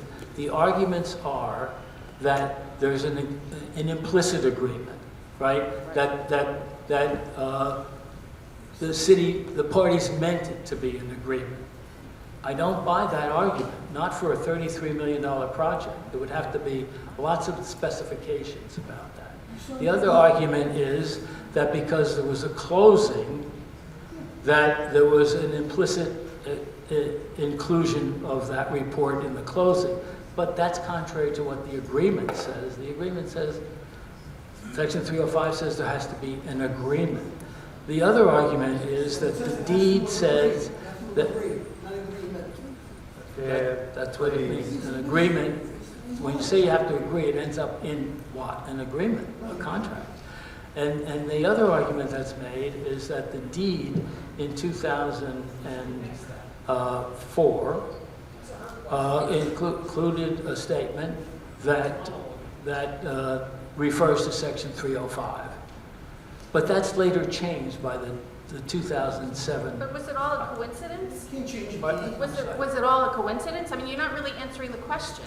Was what a coincidence? I'm not sure I understand the question. To answer A through C in order. You're monologuing instead of answering. A through C, answer her.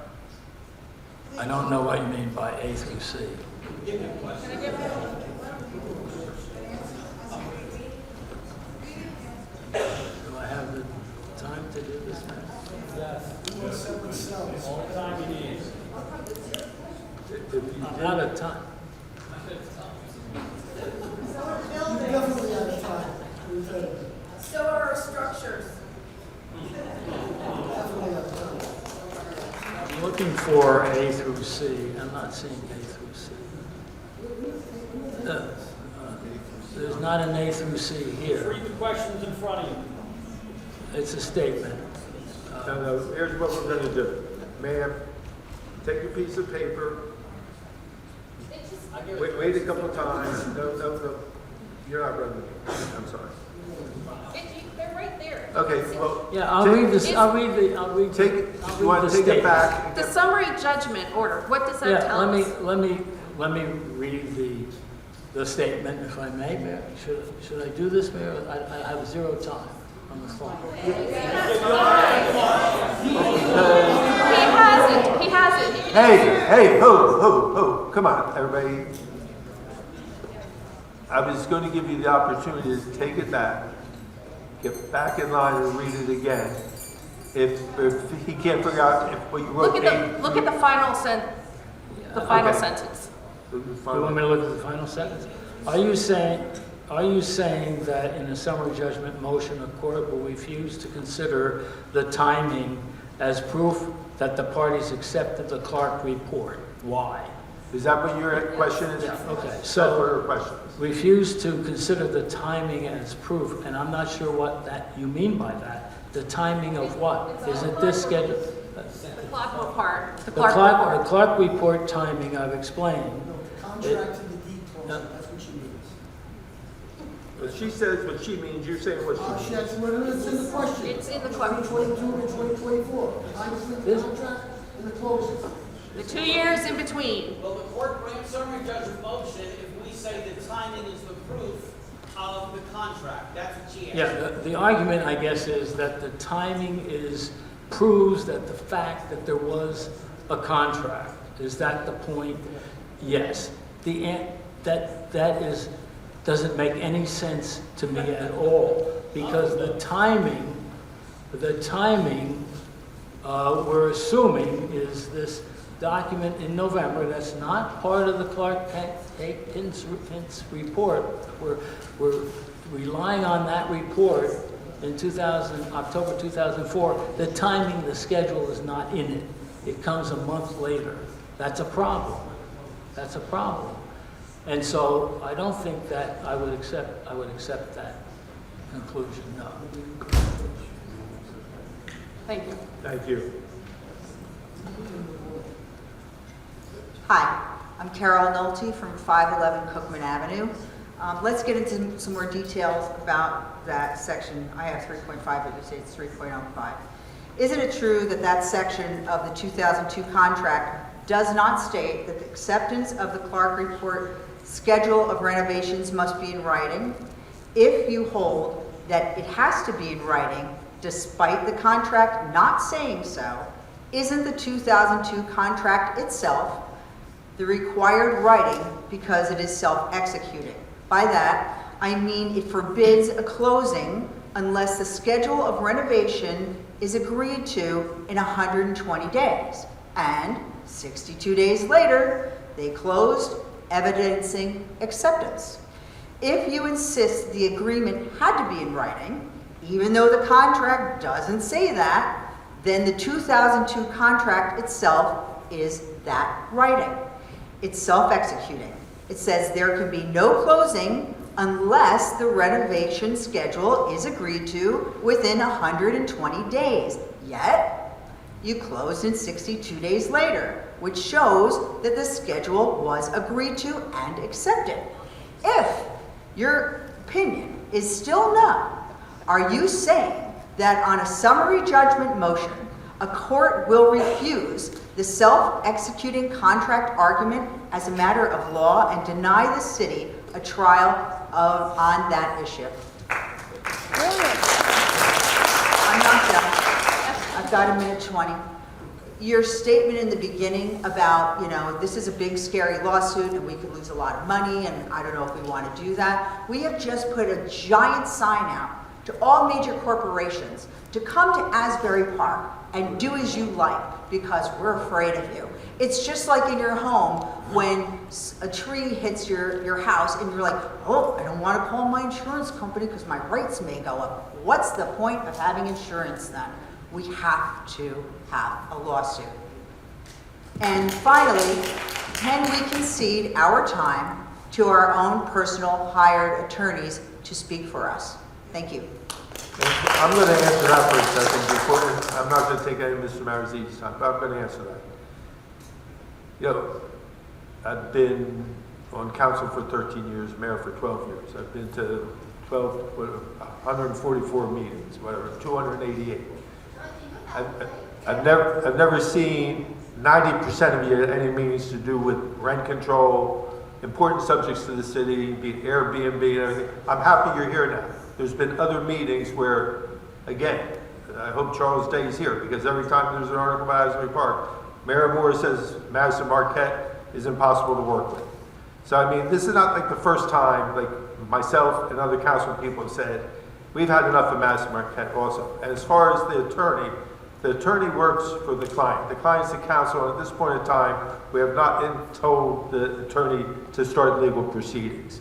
So, as much as you all want to beat him up, you can beat me up, and anybody who knows me knows that I didn't go to Asbury Park High School. My two sisters did. They stupid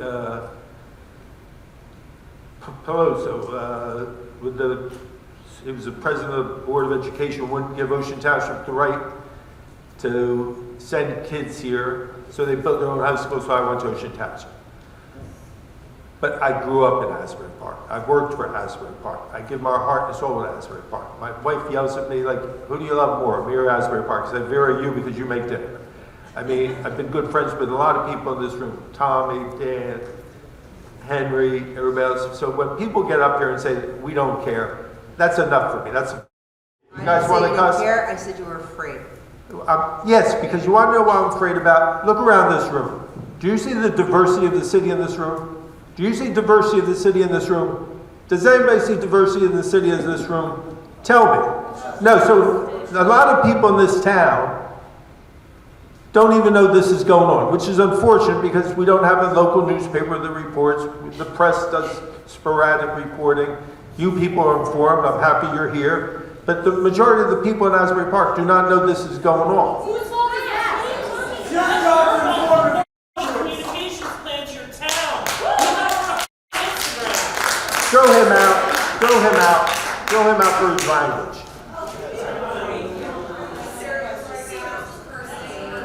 So I apologize, I'm not picking on you, but there's been a lot of issues where I haven't seen anybody, and this is not a diverse Asbury Park crowd, so that's just like, I said at the February meeting, if it was in February, I morally could not support a lawsuit unless, and there was plenty of time to do it because people are talking about recalls. Recall me, I don't give a damn, I'm not running.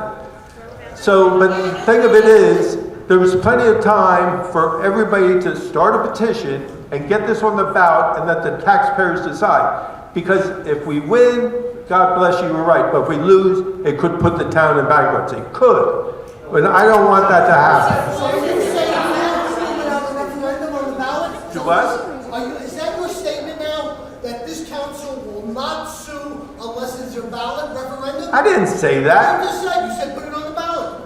I said that was my personal opinion back in February, March, remember we were here. Don't twist my words, Dan. You've never done that before. Don't twist my I words. don't mean to, but I thought charge to say it. Well, that's not what I said, ma'am. And again, I apologize that I took out my frustration on you.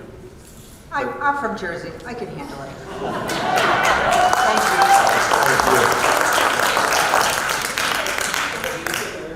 Okay, so the question had to do, question, How do we get to bankrupting the city? If it costs us 2,000 hours at $400 an hour, that's only 800 grand.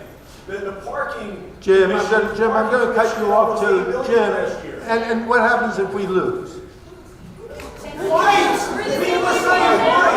So but when the majority of people of Asbury Park say, fight the fight that you may win, then you may get my vote. But I just can't. It's the place that's worth fighting for. I can tell you my experience both in the public sector and the private sector. File the papers and watch how they respond. I guarantee you the conversation will get immediately when you get out of the Well, okay, well, Make a living from this. okay. I'll help you. We're going to go back to the microphone. Ma'am, I'm sorry. He's just going to say. Oh, yeah, I'm sorry. I'm going Right. to be happy to Right. answer the Right. question. The statement is if you hold that it has to be in writing despite the contract not saying so, isn't the 2002 contract itself the required writing because it's self-executed?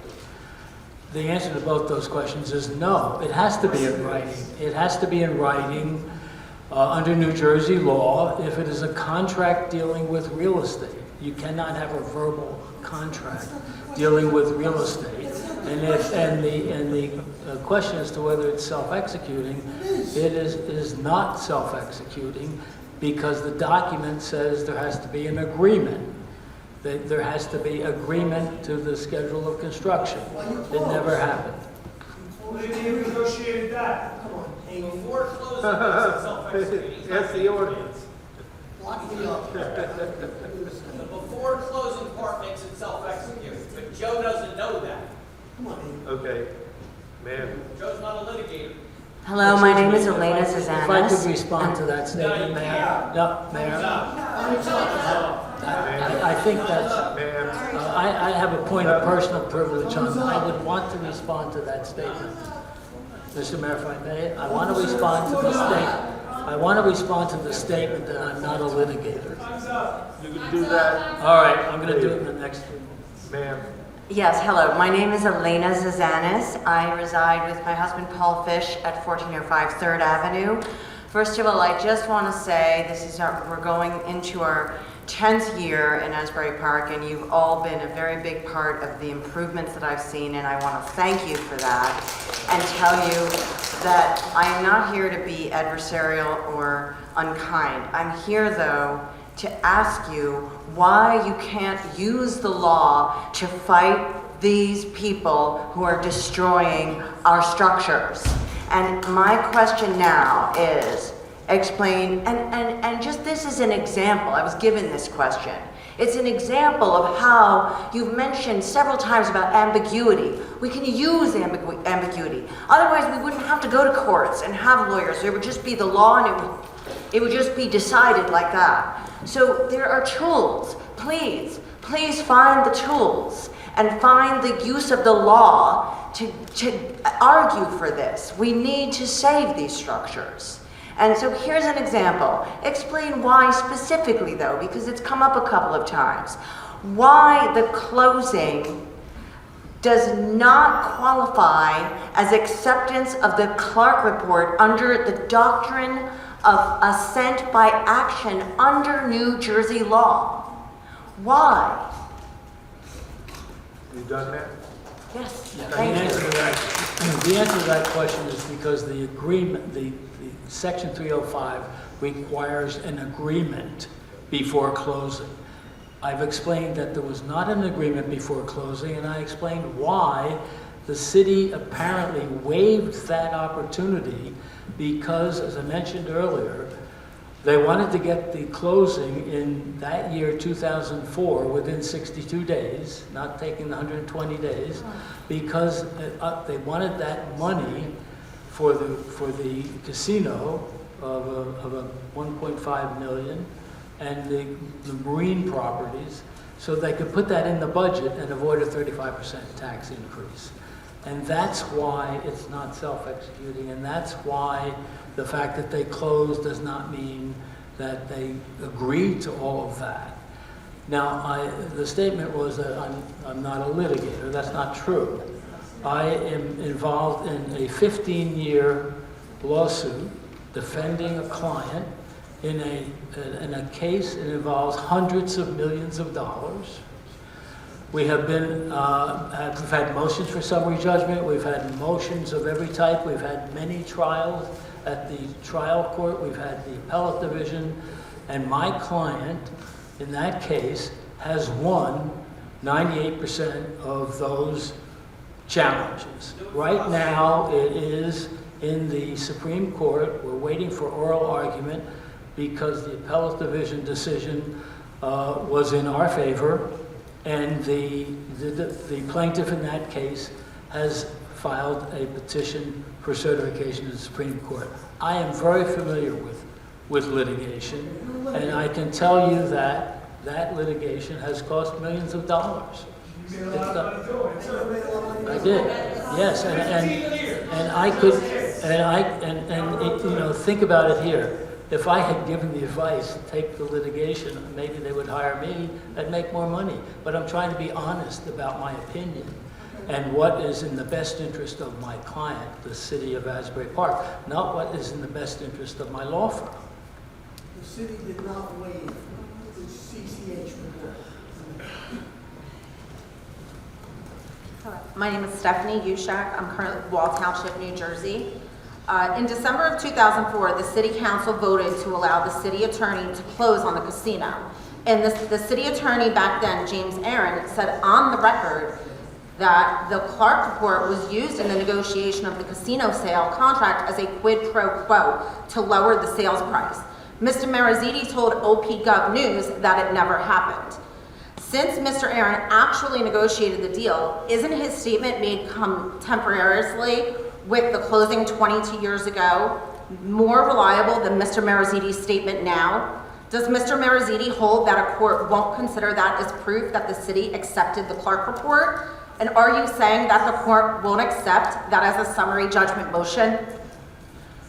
The statement that the Clark report for $33 million was used to negotiate a lower price for the casino to $1.5 million is not correct. The report in the newspaper must have been wrong. And the reason I say that is because, well, I'll tell you exactly why they're wrong.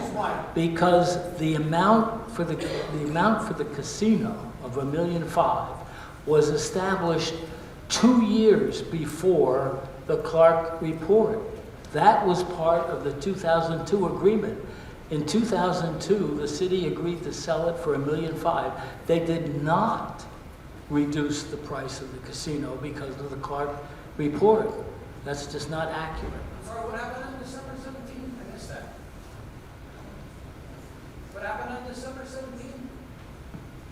I didn't say anything about December 17th. Yeah, I know, said because you don't even know what happened on December 17th. December. They renegotiated to give $250,000 more into the contract so they could close the budget. They renegotiated December 2004, December 17th. Okay, Tom. They did not change. What's clear? He has said that before. What's clear They closed because of tax money. But he didn't say that they renegotiated. He just told her they didn't. They did not. They did. December 17th. No, they put an extra $250,000 in from the materials credit on the boardwalk. It was a $750 boardwalk construction credit. They went on December 17th and said, give us an extra $250 on that, and they said okay. And Jim Aaron said, we used the Clark Gatehouse report to do that. So they accepted it that night. But he doesn't know that they did that. I do know that. The question was, whether the Clark Hinton's report was used to negotiate the purchase price of the casino down to 1.5 million. And the answer, I wrote the question, that's not what she said. Not what I said. They got an extra 250 when they did the trench. Okay. That's how they got Tom. a million instead of 750. Tom, we still have quite a few speakers. Okay. The reference to the, if I may, the reference in No, the, you may not. the, No, you may not. I don't want to hear it. the reference in the newspaper was, I'm sorry, the reference in the newspaper was the statement that the price of $1.5 million was reduced because to $1.5 million because of the report. That's not true. He didn't say reduce. My God, it's just basic facts or what? That's what. Paper That, says what the paper says. yeah, and that's not correct because the price was established 2 years earlier. He doesn't know what happened December 17th, but you should. All five of you should. Read what I write, damn it.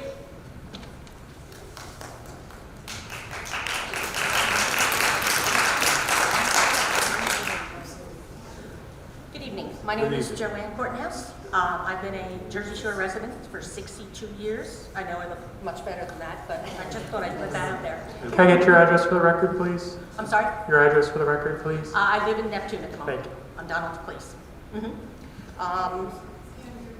I'm sorry. Did I read somewhere that the parking in 1 year made $10 million last year, 2025? How much? $10 million you made just in the parking fees. I believe it was 7. Parking is easier. Okay, Parking so at parking Tom? at Lunch Badgers, yeah. And we're worried about 3. Well, what do you think? We don't pay salaries? What do you think? We're not using, we have a, I'm sorry. Right. Sorry.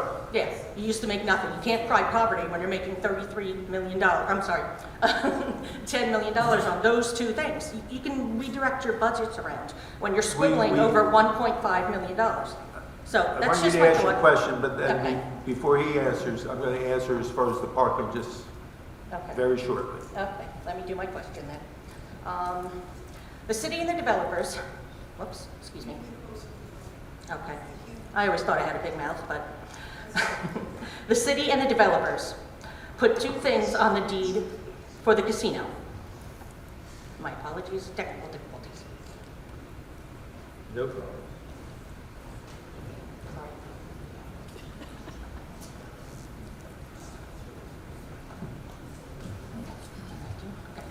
So, the city and the developers put two things in the deed for the casino contract, section 3.5 of the 2002 contract, which is the requirement to have a construction obligation, and Article 8, which is the default clause, so the contract section can be enforced. Are you saying that the parties forgot to put the main ingredient, the actual construction obligation?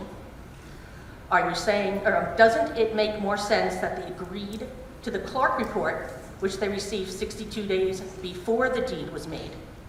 And lastly, are you saying that a court won't consider that a legal judgment motion? Summary motion, sorry. Yeah, I'm saying that the inclusion of the reference to section 305 in the deed and the reference to the Article 8 remedies does not resolve this issue. Why? Because when you refer to 305, 305 includes the fact that there needs to be an agreement. It doesn't, it's not the agreement without the parties agreeing to the schedule of construction of the improvements. So the reference, to the schedule. That's what the 305 said, that there has to be an agreement to the schedule to undertake the renovations. That did not happen. I'm telling you, the schedule, not what renovations you must do, what costs you, expend. Okay, Dan. Did he answer all your questions, I ma'am? have 3 questions. Okay, what are the other 2? It had to do with summary judgment, I think. And Repeat the 3 questions and ask them to do them in order. Okay. Are you saying the parties forgot to put in the main ingredient, the actual construction obligation. I don't know what they forgot or didn't forget. All I know is they didn't do it. I think that it was a deliberate decision to waive that requirement because they needed the money to avoid the tax increase. That's what I think happened. But I don't know. That seems to be what the records reflect. He said he doesn't know because he wasn't there. But he's saying they waived it. I think it's a waiver. Yes, I think that amounts. Okay. I do agree. In answer to the question, I do agree that it is constitutes a waiver of that requirement. They went ahead and closed without that agreement. So if you sued and went to court, you'd be able to subpoena the former members of council and ask them to answer that question. Okay, Jim. Okay, Jim. Question 2. Doesn't it make more sense that if they agreed to the Clark report, which they received 62 days before, that the deed was made? They didn't agree to the Clark report. That's my No, point. she's saying, doesn't it make more sense that they did, rather than you saying, I guess they waived it? Doesn't her argument make more sense? No, I don't think it does, because I think that in order to have an obligation of a party to undertake $33 million worth of repair, you have to have something more than an implicit understanding. You have to have, where's the agreement on the timeline? Ask him the last part. So what did we do? Here we go, Dan. Let's do the last word. Are you saying a court won't consider that a summary, that They if won't such a consider it on a summary judgment motion. That they're going to say, no, there's no question of fact created by this deed, even though you just said there is, because you don't know that there was a waiver. Tom, you can't ask the question, Tom. Let her. I'm assisting her. She has a voice. Answer the question. So here's the issue about summary judgment. The summary judgment motion in this situation would not be made by the city. It would be made by Asbury Partners. The summary judgment would be for a summary judgment on behalf of the defendant to dismiss the case. If there's a dispute of fact, the court would not issue a summary judgment, but would instead send it to trial if there's a dispute of fact. And there would be a trial. She's asking, doesn't this create a dispute of fact that they put it in the deed? Yes, it is a Yes, dispute so we of would fact. get to a trial. That's the whole thing. You have to, no, We would get to a trial. I do not agree with that. Okay, hold on 1 second, please. Just to get back to the parking meters fees. I'll bore everybody and take us out of this for a second. So yes, it took in close to $7 million. $7,972,855.24. Thank you. Okay, and what was it spent for? Excuse me? What was it spent on? We asked and no one answered that question. I'm going to answer. I thought Jim knew the answer. No, I didn't go through the budget. I just got back into town. I will, John, don't worry. Okay, wow. So, number one, there's expenses, there's salaries, there's the equipment itself. Number two, we don't have a parking department, we have a transportation utility.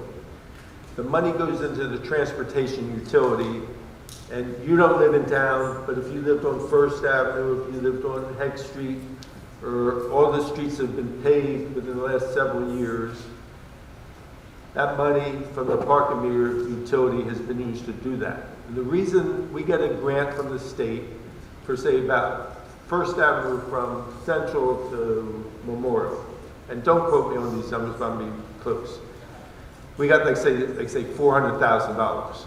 The job was over $3 million because in one mass of that job would have been $600,000 because they do a 2-inch mill and pave, which most towns do. That means they take off 2 inches, they put down 2 inches. In Asbury Park, we still have the original sewer pipes. They're terracotta and leaking like hell, and I infiltration and inflow are coming into it. And the sewer plant has cost us more money to pump clean water instead of sewer. So That job that should cost, like, say, $600,000 is costing the city $3 million because we have to go down 8 feet and remove the sewer lines. In the past 6 years, this council has paved and removed more sewer lines than the past 10 councils combined. And it's something that has to be done because it's just, when it rains, all that rain the other day, if they were all terracotta pipes, the sewer plant would have backed up because it would have been pumping 20 million gallons of water instead of $4 million of what it's supposed to be pumping. So the money goes into the roads. It's just for my ignorance, every year, is that money, so for the 2026, 2027, 2028, are those funds already crossed to something else? Are they already budgeted for back projects, or can they be used in future projects? There was also like $4 million taken out of fund to put the surplus so we didn't have an obnoxious tax increase. We still had a tax increase, but we used some of that money to, but you didn't get an obnoxious tax increase from the city of Asbury Park. But, so we did use some of that surplus to help offset the budget increase.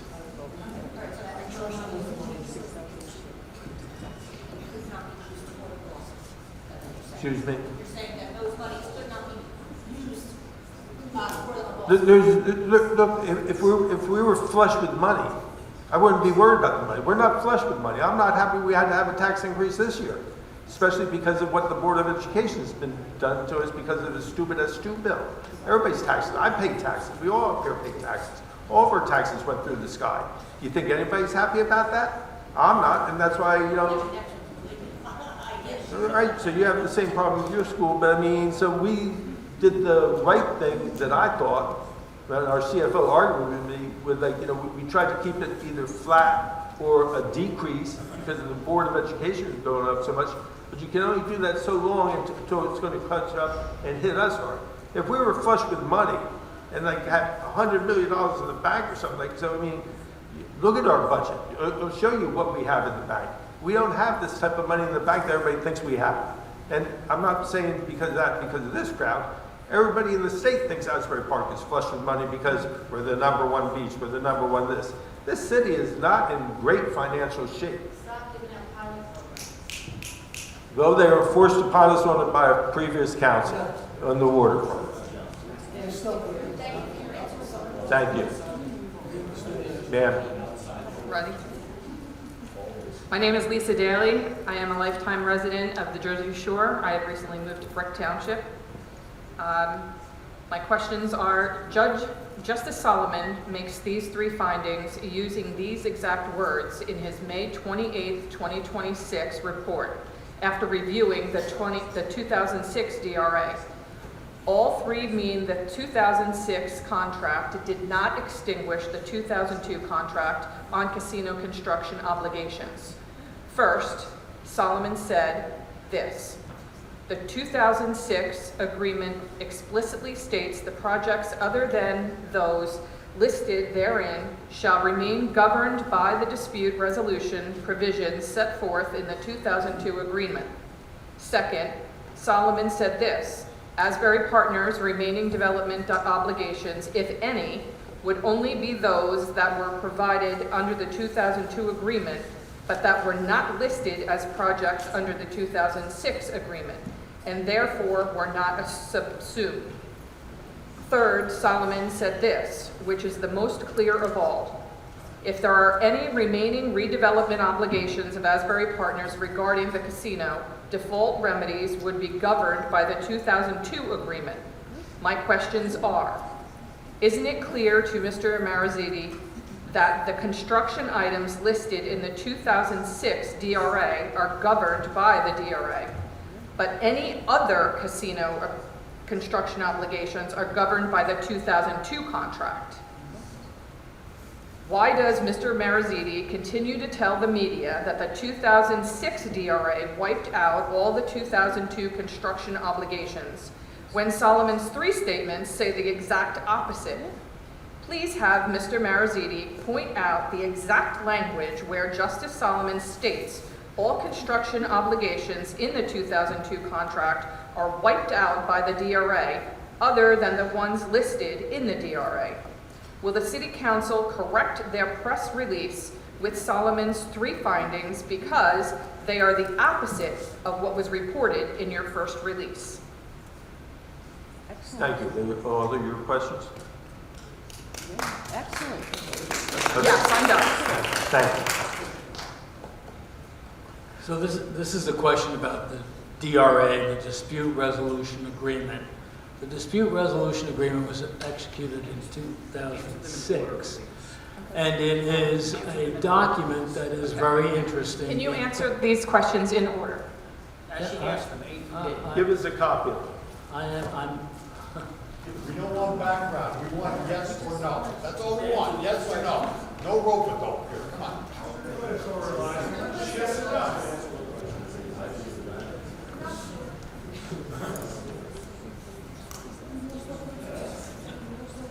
Isn't it, there's a lot of questions on this page I don't think you asked. Isn't it clear to Mr. Marizini that the construction items listed in the 2006... You're on the wrong question. That's not the answer. That's which one are you talking? Give us her phone.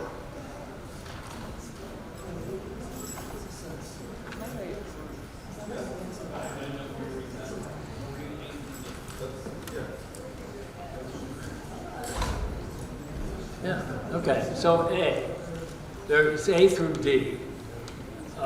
Isn't it clear to Mr. Marizini that the construction items listed in the 2006 DRA are governed by the DRA, the Dispute Resolution Agreement, but any other casino construction obligations are governed by the 2002 contract? That's the key question. Are there other obligations? That's the point that Justice Solomon asked. Are there other obligations? Let's assume that there are other obligations. Let's assume, for the purpose of this question, that the DRA didn't deal with all the obligations that Asbury Partners had. That's the question. So we look back.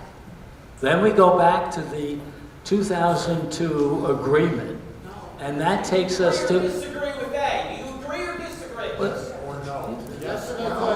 I disagree with that, and I'm going to explain why. I'm going to explain why. Because that takes you back. Justice Solomon is saying if there's another obligation Asbury Partners has, then it's governed by the 2002 agreement. So you go back to the 2002 agreement, and I would like to be able to finish my sentence. You go back to the 2002 agreement to look for the other obligations. I would respectfully ask that I not be interrupted. I'm not interrupting anybody. Excuse me. He's answering the question. If he adds to it, he has every right to add to it. You're not going to tell him to stop halfway through. If you don't like my answer, I respect that you don't like my answer, but I'm giving you my answer. My answer is that you have to go back to the 2002 agreement. That takes you to section 305, where you look for that obligation. 3.5. And 3.5, and that's where you look for that obligation.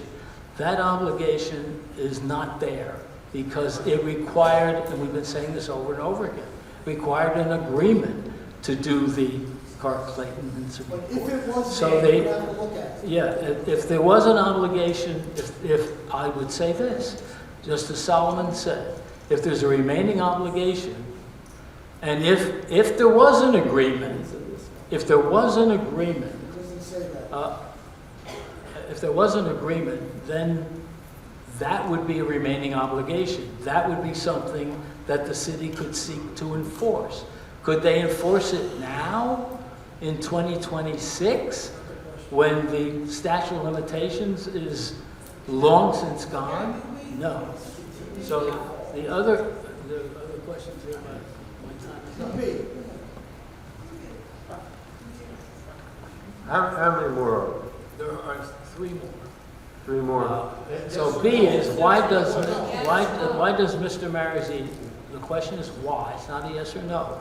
Why does Mr. Marizzi continue to tell the media that the 2006 DRA wiped out all the 2002 construction obligations when Solomon's three statements say the exact opposite? I've just explained that, that I'm assuming, for the purposes of the discussion tonight, that the 2006 DRA did not wipe out all the obligations. I'm going to look for them because that's what Justice Solomon talked about.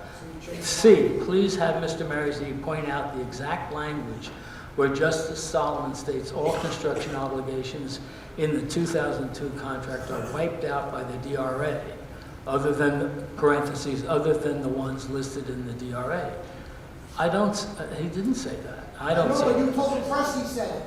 No, I told the press that he said, and he said. Council that I sat on did that. That was our intent, and that wasn't. Okay. The DRA, Justice Solomon said, virtually eliminates all of the remedies the city had. He used that phrase, unless there's an obligation that is left over, and that's what we've been talking about all night. And it's clear that there's not an obligation because there was not an agreement. And then D is, will the city council correct the press release with Solomon's three findings because they are the opposite of what was reported in your first release? That's for the council. That's for the council, and I don't think there's a reason to do that. We need to do more than. Tom will fight for you. Okay, next, Tom, Okay, you're done, man. Thank you. I think so. I'm sorry, did the council going to answer the last question? The last question was for council. When you correct your press release. What was this question?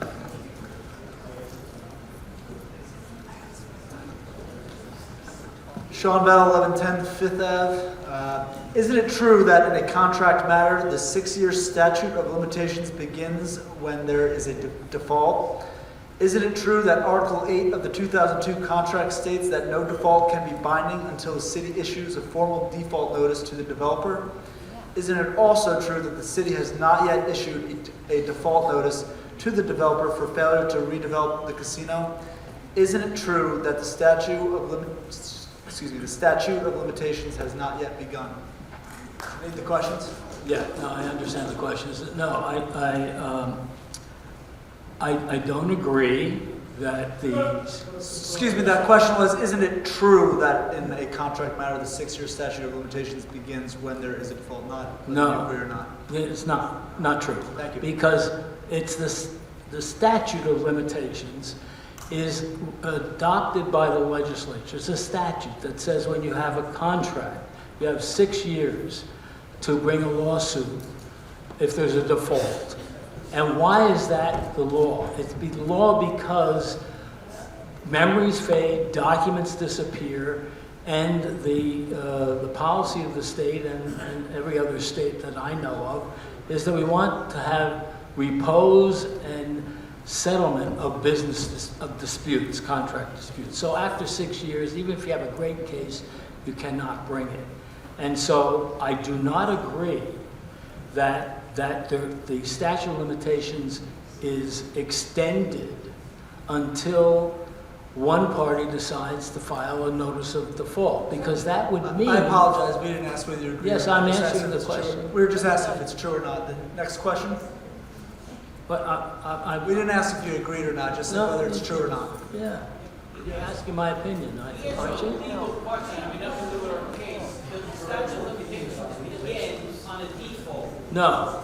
The statute of limitations begins on a default, but not on the notice of a default. Joe, look at the gentleman's questions Yeah. and answer his questions, not Mr. DeSena.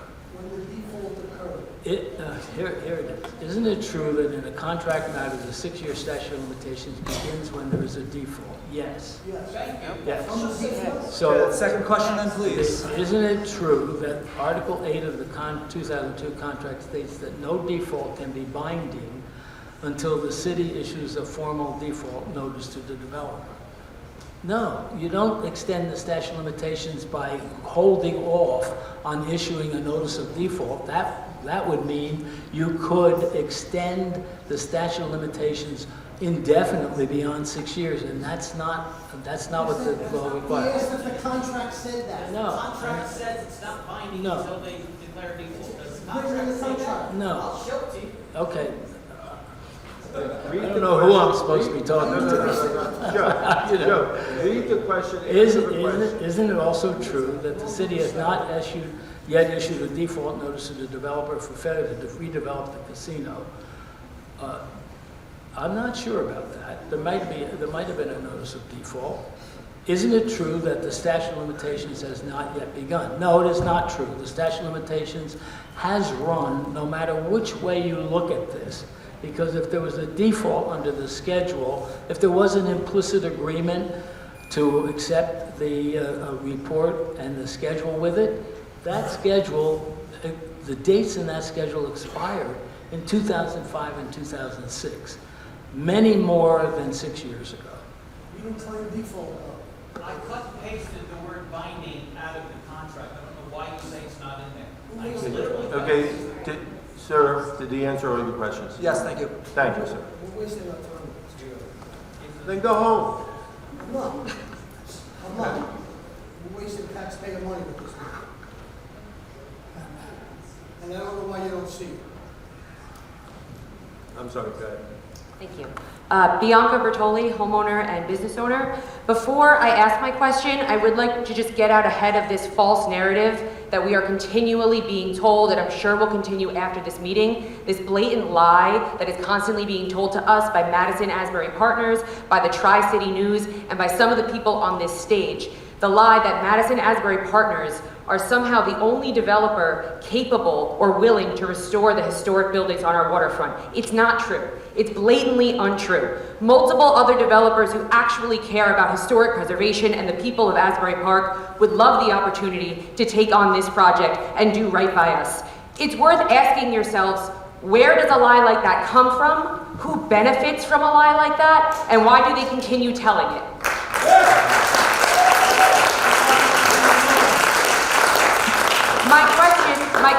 My question from SOSAP is for Mr. Mariziti, a hypothetical. Let's just pretend that you are 100% right about Section 3.5 of the 2002 contract, the Clark Report, and all of it. Justice Solomon found that the abandonment clause in the 2002 contract is binding on the master developer and all subsequent developers. The abandonment clause says that default can be declared if they do not diligently prosecute the project. It has been 24 years of a 30-year plan, and all we have gotten is an inquiry about a demolition permit. Please explain why the city shouldn't sue now under the abandonment clause for not diligently prosecuting the project. And with my remaining time, Mr. Mayor, I would like to remind you that being dismissive and condescending to your constituents, forcibly removing them from the room, is not what encourages people to come to these meetings. You're old enough to know that.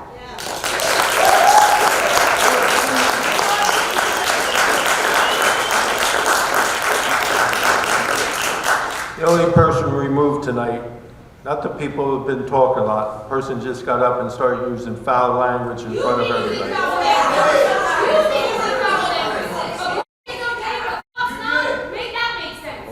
Let's be respectful.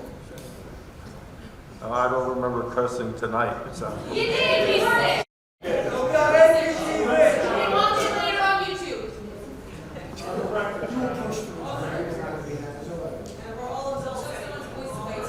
I'm sorry, go ahead. So the question is about, Was the question answered? I think I have a question to answer, right, about abandonment. Yeah. So the question is about whether there's an opportunity to use the abandonment phrase. So in order to do that, you have to show what was abandoned. That gets us back to the agreement. There's not an agreement. There's not an obligation. We're talking about, I don't want to be misunderstood to say that there are not other things that can be done with respect to remedies against Madison. I'm not saying that. We're talking about the very specific focus on whether there is a buyback option. That's what's on the agenda. That's what went before Justice Solomon. That's the narrow issue we're talking about. Has Madison Marquette failed in other ways? Yes, definitely. But we're talking about this abandonment of this obligation. Is there, in order to show abandonment, you have to demonstrate there was an obligation in the first place. That's why we're having this problem, because they never did undertake that obligation. It's Asbury Partners. I'm not Asbury Partners. Thank you, ma'am. Hi, my name is Leanne Bay. I run the Asbury Park Beach Badge Fund. I currently live in Neptune. The 2002 contract and the 2010 contract both say the waterfront redevelopment plan is incorporated into the terms of each contract. That plan expires in 2032. Can you guarantee that if we wait to sue after 2032, a court won't find that since we let the plan expire, we let our rights expire? Can you guarantee that if we sue after 2032, the court won't use the city letting the 2032 plan expire as a reason to employ the doctrine of latches against us?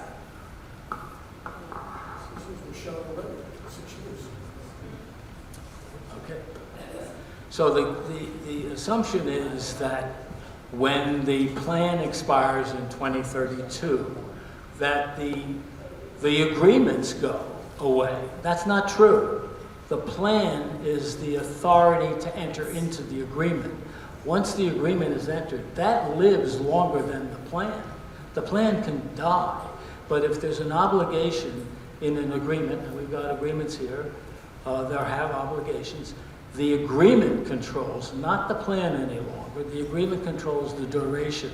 And for example, if an agreement was entered into with a future redeveloper on December 31st, 2031, and it called for a project that would take 3 years to complete, that agreement would control that timing, not the plan that in this assumption would expire. So I would say that the idea of the premise is wrong. That it's in redevelopment law, which I've been practicing in New Jersey for over 25 years, redevelopment law, the redevelopment plan can expire, but if there's an agreement, that continues until a certificate of completion is issued that says all the work has been done under that plan. And we've issued certificates of completion in the city for some projects. It's controlled by the agreement. So the issue has been raised as to whether there would be latches if we waited until then. I've talked about the statute of limitations, which is 6 years. Latches can be shorter than that. But if latches is a doctrine that says you waited too long to bring your case, that could be an argument that there's already one that can be raised now in the litigation. And if there was to be litigation, it certainly would be raised.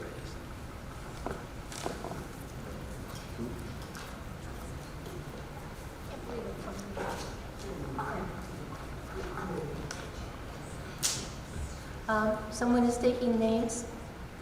No, you just say yours. Maureen Nevin. Address? What's that? Address, please. The address is West Trenton, New Jersey. Thank you. I am Maureen Nevin, a journalist under my byline Maureen Nevin Duffy, a columnist and a broadcaster and a podcaster. I bought a home on Deal Lake Court in November 1999. I soon read an exciting editorial in Tri-City News about a new radio station, WYGG 88.1 FM, which needed talent to fill the airwaves with tolerance and love that would foster peace and goodwill. The reason for that sentiment was crystal clear once the license holder's name was revealed. He was Abner Louima, the Haitian immigrant turned philanthropist, nearly killed in a Queens, New York police station in an horrific gangland-style attack. Having witnessed and reported the tactics of New Brunswick's redevelopment while I was a student and on assignment for New Jersey Monthly in the fall of 1981, I quickly recognized Asbury Park's own rundown conditions as on the brink of a similar seismic change. That spring, I pitched what happened to this? WYGG Restore. I pitched the Restore by the Shore. The Restore by the Shore idea for a show to WYGG. We started as a weekly talk show, and that's how we ended, for neighbors' voice to voice their own dreams so they wouldn't lose control of this redevelopment. We shared our mic with renters and landlords, elected leaders, politicians, historians, and engineers, and some of the best legal minds that had successfully resurrected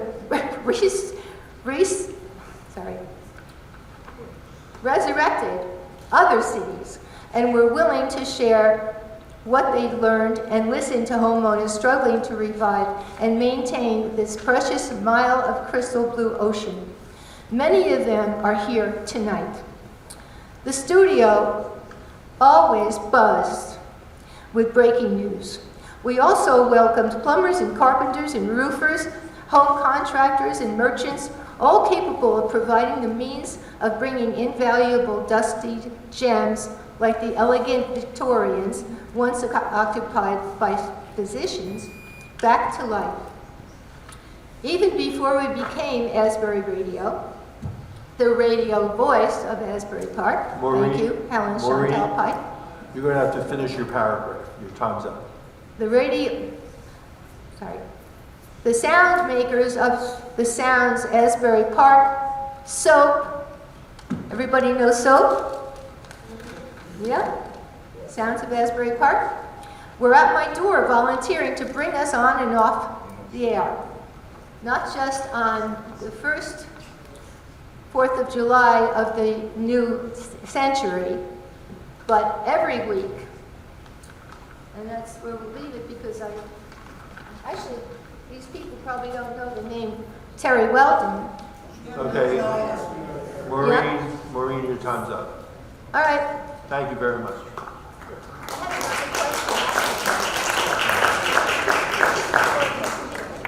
This is more of a statement. Okay. Okay, I have a question about the code violations Your with time's these up. buildings. Maureen, your Must have time, racked up over Maureen, the your years. time is up. Let her ask her question. Maureen, your time is up. No, Maureen, your time is up. The code violations that put the first and only official historian for the city of Asbury Park in prison. Maureen, call me. Are you serious? Wow. Wow. Can I give my time to Maureen? Can I give my time to Maureen? At your discretion, Mr. Chair. No. That was a no. Another member of council can make a motion and ask for a second to open up the floor and extend the time of Ms. Nevin. If another member of council is willing to do that. You need a first to make a second, rather than a first as an motion. The answer, sir, is no, it's your time. But you've been doing that all night. No, I haven't. I told you your time was up, and I gave you more time to finish. She waited 3 hours to ask one question. Let her ask the question. None of us mind. Speak down, ma'am. I'm on.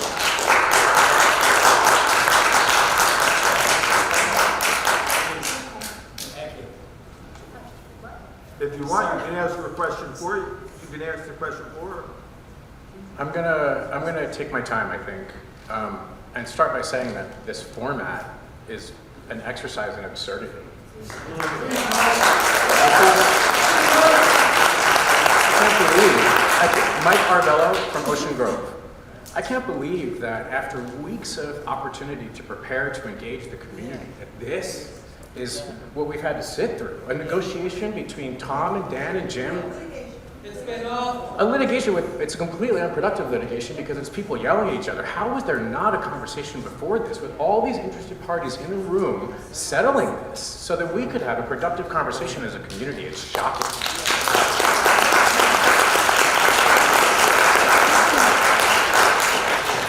This is the reason people don't come to meetings. People don't understand any of this. Nobody knows what a Clark Caton Hens is.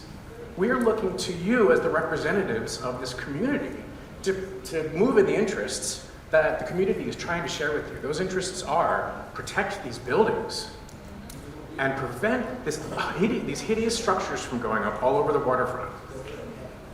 They're not okay. They're not okay. The city has a long history of government involvement in development. Eminent domain is a century old here. The government took Duckies in the developer's interest. The government took anybody's and down the street in the developer's interest. The government took Kay Harris's childhood home in the developer's interest. And nobody seems willing to apply that same energy to the developers that are squatting on these buildings that are crumbling, that matter to this community. So we hear you say that your hearts are there.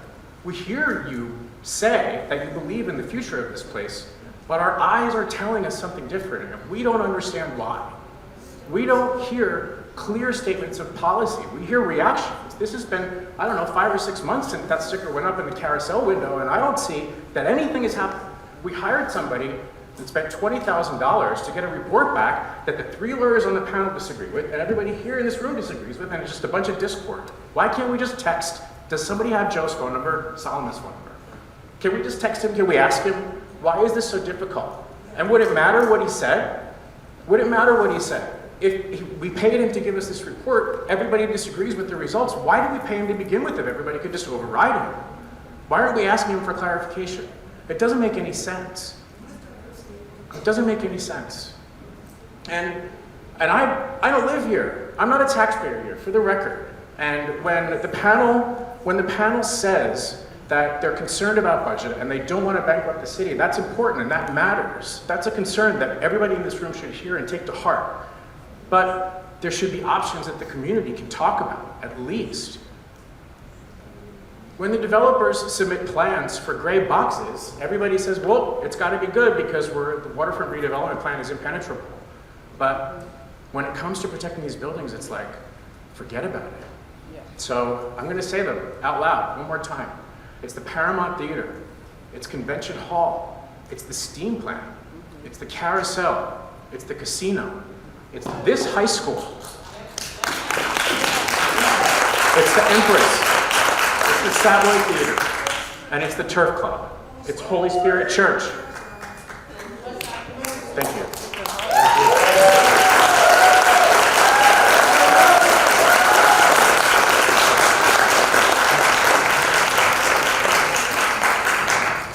Pat Fasano, 204 7th Avenue, Asbury Park. Been here 30 years. I know all these guys, okay? I came to talk about the wrong thing tonight. I was going to talk about parking and flooding, but apparently nobody cares about parking or flooding because we're so interested in what Jimmy Aaron did 20 years ago, okay? Amy, you want 4 more years? My daughter's a therapist. She'll be happy to talk to you. You'll need a checkup from the neck up.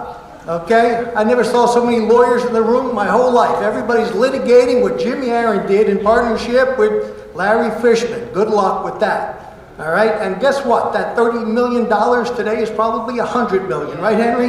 It ain't. I used to build for $100 a square foot. Now it costs me $400 a square foot. So it ain't 30 million. It's probably $100 million. All right? So this is what I'm here to say. I can't get on the council meeting for our projects. Vince is 85 years old. We're the greedy developers.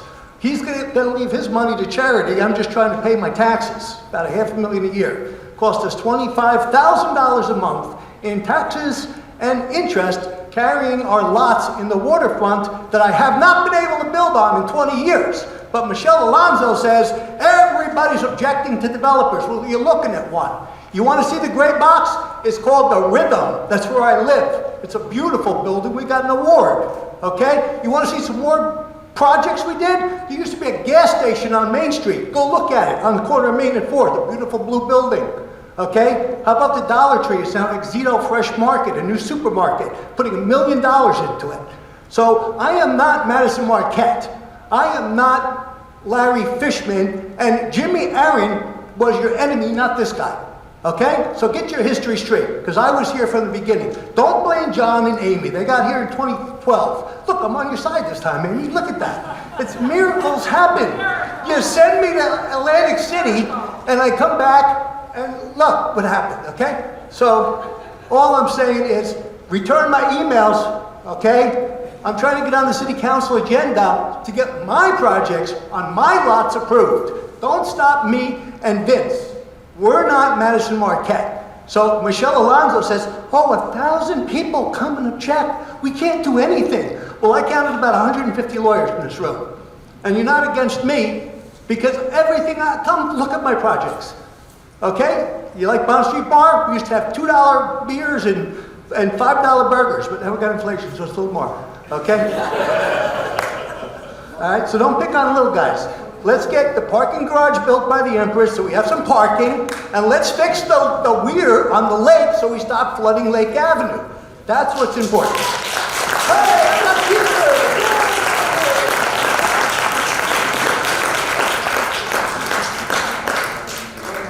Thank you. That's hard to follow. It's hard to follow.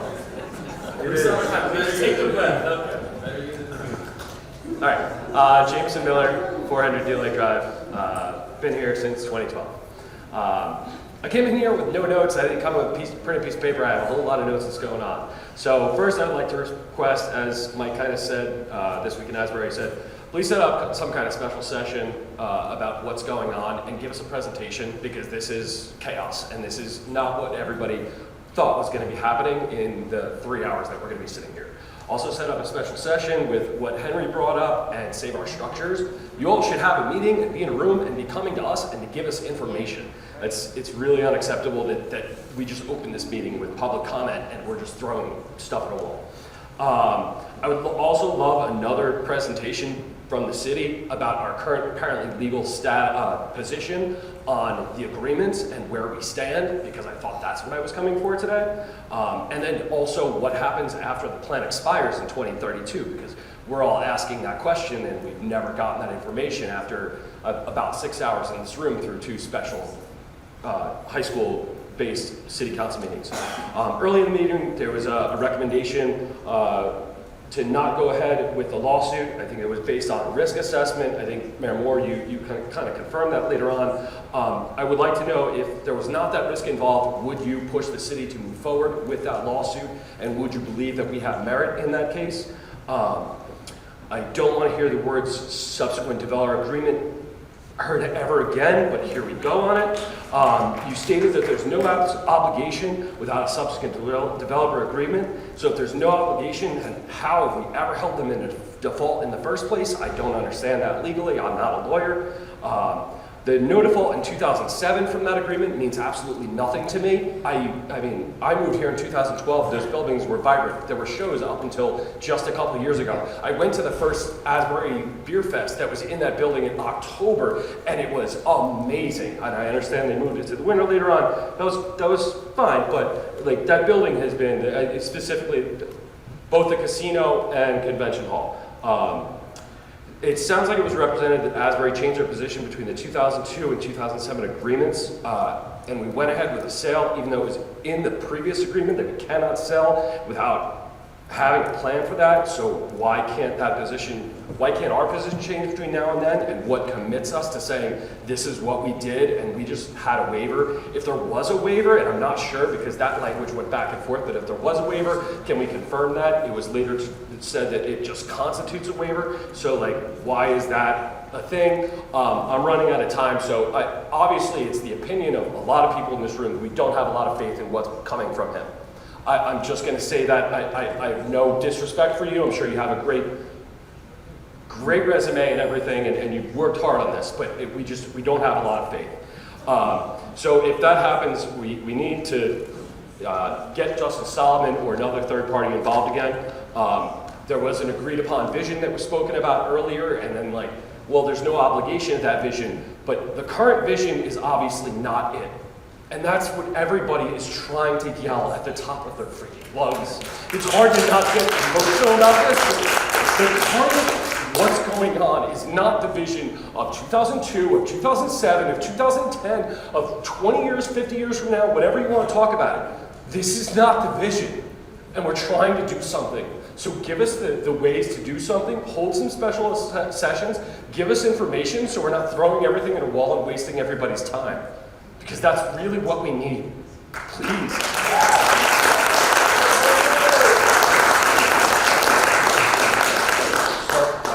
I can't even stay, I'll repeat any of my questions, but my question request is, can we have some more special sessions where you guys give us information?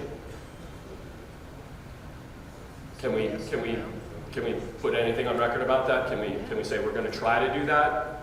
I don't need a full commitment, but I started off the beginning saying we're working on many different things right now. Some of them can't be discussed. Obviously, we wouldn't do that. As far as like, I don't know, maybe 2 or 3, you pick 2 or 3, and me and another council person. I didn't know how to run this meeting tonight. So if it's run poorly, blame everything on me. Because the last time Mr. Marizini made a presentation, we got booed at that. He got to talk for an hour and everybody else got 3 minutes. So I said, Joe, you only get 3 minutes. So I mean, if I screwed this up, I screwed this up. I'll take blame for it. You did not. But how is the perfect way to have a meeting about this subject? And I don't need an answer tonight, but everybody has my phone number. It's listed. It's on the website. It's on my business card. You got my email address. If somebody has a better solution of how to figure this out without cross-talking, this, that, everything. I mean, and just factual, and everybody has the right to disagree, but let's just do it respectfully. And maybe, yes, maybe we can figure out a way to do that. And I'm open to doing that, but again, I swear, for 2 weeks I've been trying to figure out how to run this meeting. And when we were in closed exec, I was still trying to figure out how to run this meeting. And I couldn't come up with the right way. It said, Joe, you're not going to make a presentation because we're going to get booed off the stage. And we would have. And anybody who denies that is a liar. And so the only thing I could think of is that people ask questions and that if he could answer them, he would answer them, and we'd go from there. So if there's a screw up tonight, that's all on me. I don't think you screwed up, and I was here for the last one. I don't think he was booed off the stage. He made his presentation. There was a lot of public comment after. I think that's a little better of a format, just personally.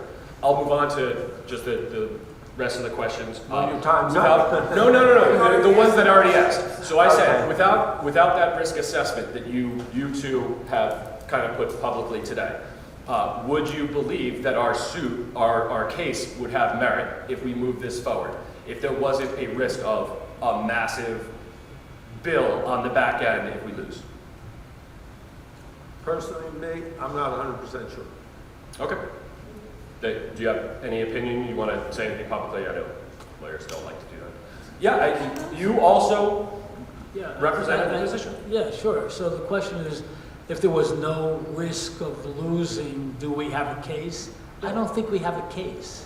Okay. You don't need to explain. I think in fairness and honesty, that's fine. I don't have a case. If I asked if the lack of an agreement means there's no obligation, how have we found them in default? I don't understand that legally. It doesn't make sense. If I may say something to all of you,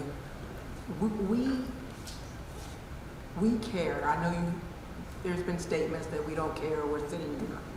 But what I want you to know is this. I remember when I was I sat on the Board of Education. But before I became a member there, I was yelling and I was saying, you should do this and you should do that, and why aren't you doing this? And then I became a member.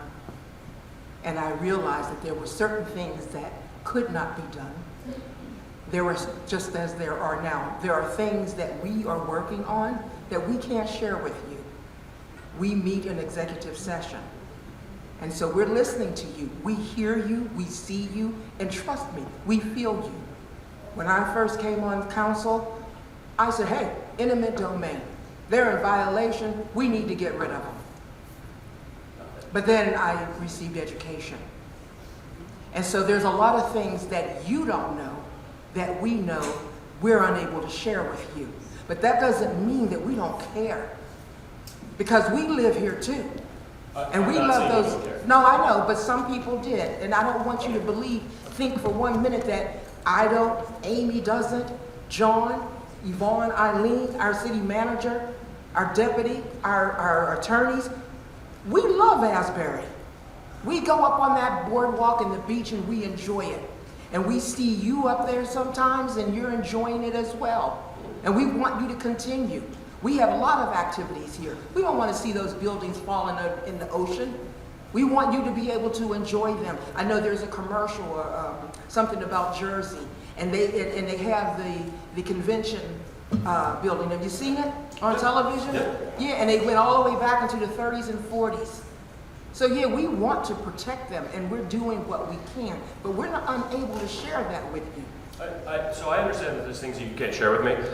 What I'm just asking is how we can find them in default if without a subsequent developer agreement, there's zero obligation to do anything. If there's no obligation, it sounds like we can't find them in default of something. So that's why I'm just trying to illustrate that, and I think that's the last question that I actually presented during my time.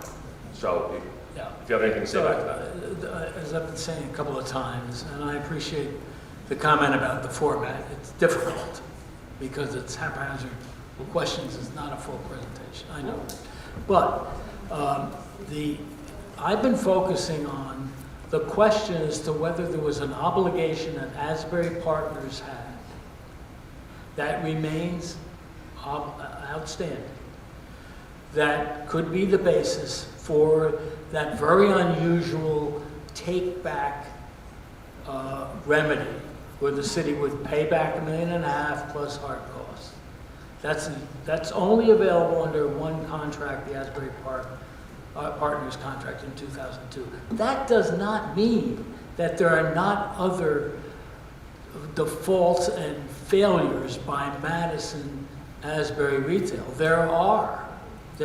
We've sent notices of default for a number of things over the years that are different than what we're talking about here. There are outstanding default notices, not to do the Clark, Caton, Hintz $33 million report, because I don't think there's a basis for that. I wasn't specific about that. I was general default about the convention hall, casino, Paramount, and those things. I find it weird that they have no obligation. We're going to have to move on. There's a whole story. We're going to have to move on. Okay, I appreciate it. No, thank you. Tommy talk to Solomon, that would be the best. Reappoint Tommy, bring Solomon, and they hash it out. Tommy called Solomon, and Solomon didn't talk to him. We called Solomon, and Solomon doesn't talk to us. Solomon won't speak to him. Well, okay. Sir, you're up. Hi, my name is Robert Ender, Robert Bruce Ender. My family's from Allenhurst and Asbury Park a long time ago, actually since the 40s. I currently reside in Middletown. I began my involvement with defending the casino when I held a gathering in February in the cold, and many of you attended that.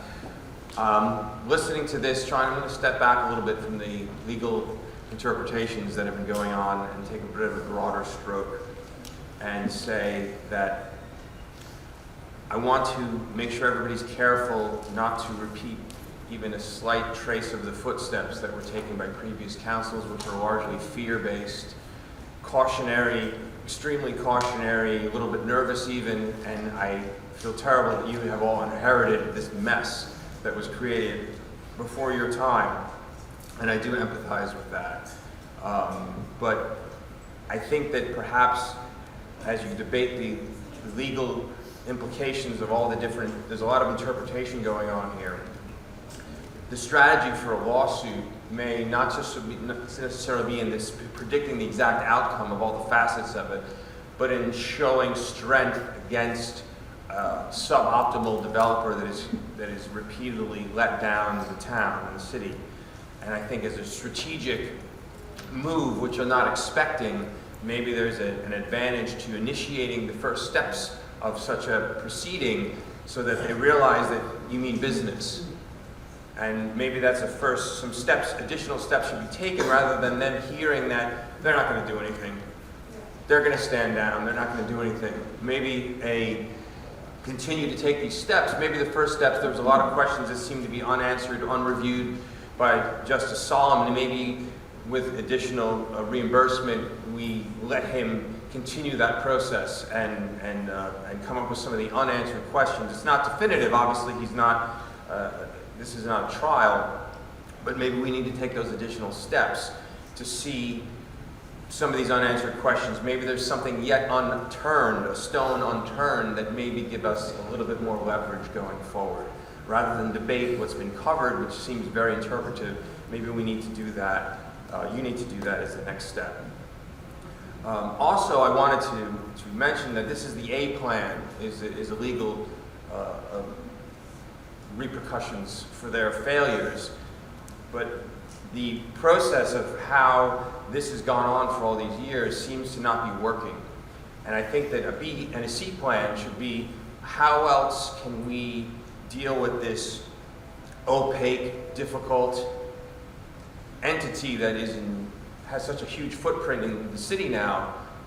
What can we do if the legal approach is not going to be the approach? What other measures can be developed and created by yourselves and us in conjunction to ensure that if the legal approach is not going to be the path that we take, what other approaches can be taken to make sure that what's happened in the last 15 years doesn't continue to happen to the point where there's a point of no return with the buildings. If you could just finish your paragraph because your time's up. Yes. I just wanted to encourage maybe the city begin some sort of secondary approach, maybe a historical preservation commission, some other approaches that if the legal approach is not the one, there's a B and a C plan to ensure that the buildings are protected. Thank you very much. Thank you.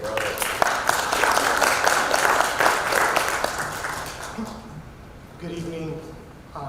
My name is William Acevedo. I live on Cookman Avenue in Asbury Park, and I have had a home there for about 10 years.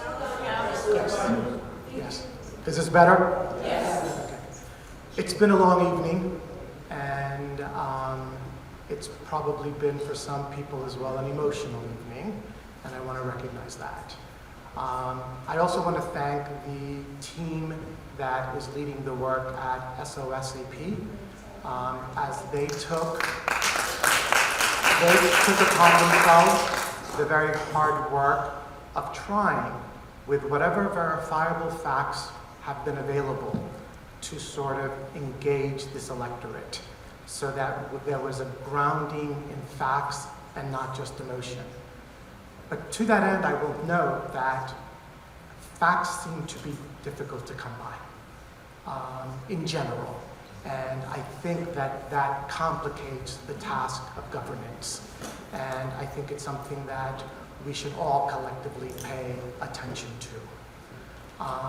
Second, we spent an evening clearly sort of seeing demonstration that there are multiple ways to interpret the same set of data. That's what the evening illustrated more than anything. I'm going to offer that the two prominent people who were interpreting the data are not the only people available to interpret the data. And if there is indeed this sort of impasse between those two readings, perhaps it's time to invite a third impartial party to weigh in as well. Because it really did turn into a debate between two legal minds. And I don't think that moved anything forward. And I do believe that the task at hand is to move something forward. And so I would recommend that the council, if it is within its governance model, think about establishing a blue ribbon committee to really sort of have an opportunity to address the issue at hand, and to do so, Mr. Mayor, with the diversity that you referenced a bit ago, right? Because this does not represent all of Asbury Park in this room right now. And I think an ad hoc committee, a blue ribbon committee, something of that nature where suddenly we turned the paradigm from fighting each other to working together. Imagine if all of this discord is harnessed towards finding a solution and a way forward. What can be accomplished? So that's my recommendation, and I'll leave you with that.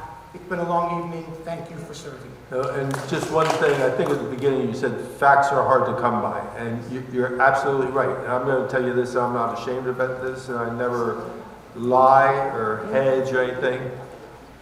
Until Judge Solomon's report, I never was told about the Clark Caton and Hints report. So I mean, everybody thinks mayor and council know everything or told everything. And another problem is, like, as much as like we want to meet, we cannot meet legally with more than 2 council members. So we can't get a majority except like before a meeting it closed exempt. So it's not like, hey, why didn't we like all get together the past 2 weeks and spend 5 hours a night trying to figure this out? We legally can't. It's against the law, the sunshine law. No more than 2 of us can meet at any one time. But again, for me to be the mayor and never be told about a Clark Caton Hints report, there's a problem where Mr. DeSano wanted to look at the 2004 book. He talked to the city clerk. The city clerk said, John, there's a problem. I said, what's the problem? He said, we can't find the book. I said, well, tell him that. Tommy will believe it because he knows how bad the records are. And if he doesn't believe it, he can come down and look for it. But that's how bad the city records are. The minute book for the entire city from 2004 is missing. So any ordinance, forget the boardwalk, any ordinance about anything, nobody knows anything. Our records in the past are horrendous. That's part of the problem. But your suggestions are deeply appreciated, and we'll look into them. And Mr. Mayor, if I may, one more thing. Yes, ma'am. You don't have to solve it by yourself. As you're thinking about how to structure this evening and structure this moment, right? You could have, I believe, reached out to a broader constituency and asked for recommendations as to what would be the most productive way to structure an evening like this. As a former CEO, I didn't have to have the answers. I just had to marshal. I did ask several people besides council members, and I got very little help. But we're asking again, and next time we do this, please send us, there's gotta be a better way than how it's gone tonight. So just send us email us ways to do this better, and I'm in.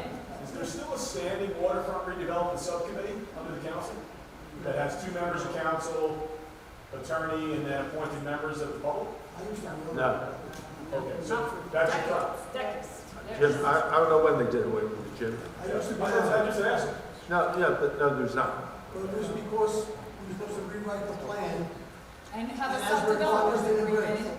They didn't like what we said. Okay, yes, ma'am. Hello, Felicia Simmons, Sewell Avenue, Asbury Park Lifelong, president of WCC Historic Renovation Association, formerly known as the Westside Community Center, and a statewide problem solver. I've heard a lot through these meetings. I've been involved for a couple decades now. And the question that we danced around, the agreement, they can't be in default because they didn't default anything because there's no agreement. There is no time limit on an agreement. You can make an agreement now. Instead of spending $20,000 to the judge talking about suing, you could have put $20,000 to a planner to come up actually with the plan. When he spoke about, hence not a lawyer, just a person with a little common sense, right? When he spoke about defaulting to the first agreement, and then afterwards, it said in the consequent agreements that it has to be an agreement made. The gentleman just spoke about that you couldn't come to terms with it. So no one decided to write it. And instead of being reactive, be proactive, because there's nothing saying that you can't write the agreement which you can hold them in default for today, yesterday, the day before, the day after, next week, right now, 10 minutes from now. Right? We keep talking about lawsuits, but in all honesty, it's a neglect of a job that needs to be done that has not been done yet. And it's not something that can't be done. Literally, you can do it tomorrow. And the question is to the lawyer directly, so I can hear a yes or no. Is there anything saying that we cannot write that agreement? We don't have to wait for Madison Marquette to write the agreement. We can write the agreement. that's to the lawyer. And then second part, and pretty much to everybody else. Anything great in this town has happened because the community has decided to do it. When they talk about rent control or inclusionary zoning, that all started with the people. It was a group, right? Inclusionary zoning, rent control, Asbury Park Affordable Housing Alliance, Affordable Housing group, which I was a founding member and part of, decided on our own that we want to do something. That we wrote a complete report, and if you don't read the first report, you won't even understand the second report, which the city just took ours and then revamped. And then if you read the rent control, you won't understand it unless you read the first part, which we wrote first, and then they revamped it. So what SOS is doing now is quite awesome, because that's actually how you get stuff done in this city. Then I want to throw out here, some of this stuff sounds ridiculous, backdated and everything else, because we actually need a new form of government, right? It's been a couple decades, at least a decade now, where we have to talk about extending the board, where we don't have the sunshine law, where only 2 people can meet, right? We can talk about actually the whole community being meant to come together. We have to talk about these things and not just talk about and do it. And in all honesty, I just really want the answer to the question, why can't we write that report or agreement that you continually said that there's no agreement to file them in default for, right? Why can't we write that agreement today? Good.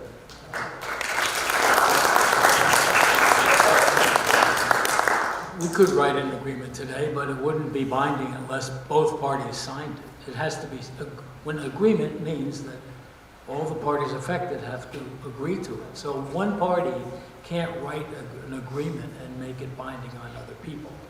But one party, like the people, wrote the rent control ordinance, and then the city took it, and then listed it up, and then spit back what they wanted. It's called negotiation. That's so why can't we start that? An ordinance is a very different document than an agreement.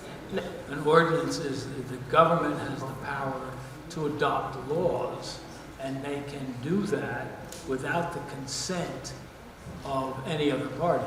Enough votes. Sir, so what you're, I'm sorry, because I hear a lot of wordplay and this, and in weeds. The hence the party is 2 people have to agree on the agreement. 2 parties, 2 sides. That has to be mandated, that's in a contract, that agreement has to be written. So you're saying that Madison Marquette will never, right? Because this could be a good legal standing, right? This could be something you can actually litigate. Will not successfully sit down and agree to an agreement, right? Because I remember the former John, right, from Madison Marquette, the question that a reporter asked with Star Ledger, asked, why is there no affordable housing on the beachfront? And he answered real clearly, because the city never asked for it. So are we saying we don't have an agreement because we never put up an agreement? We never said we wanted an agreement, and we never had a negotiation for agreement because we never put up one. Okay, Felicia. Just a question. No, I appreciate it, and your time's up. And I believe Mr. Marizzi answered your question. It's not. This is Mr. Marizzi's That time. was Mr. Marizzi's Okay, time. sorry.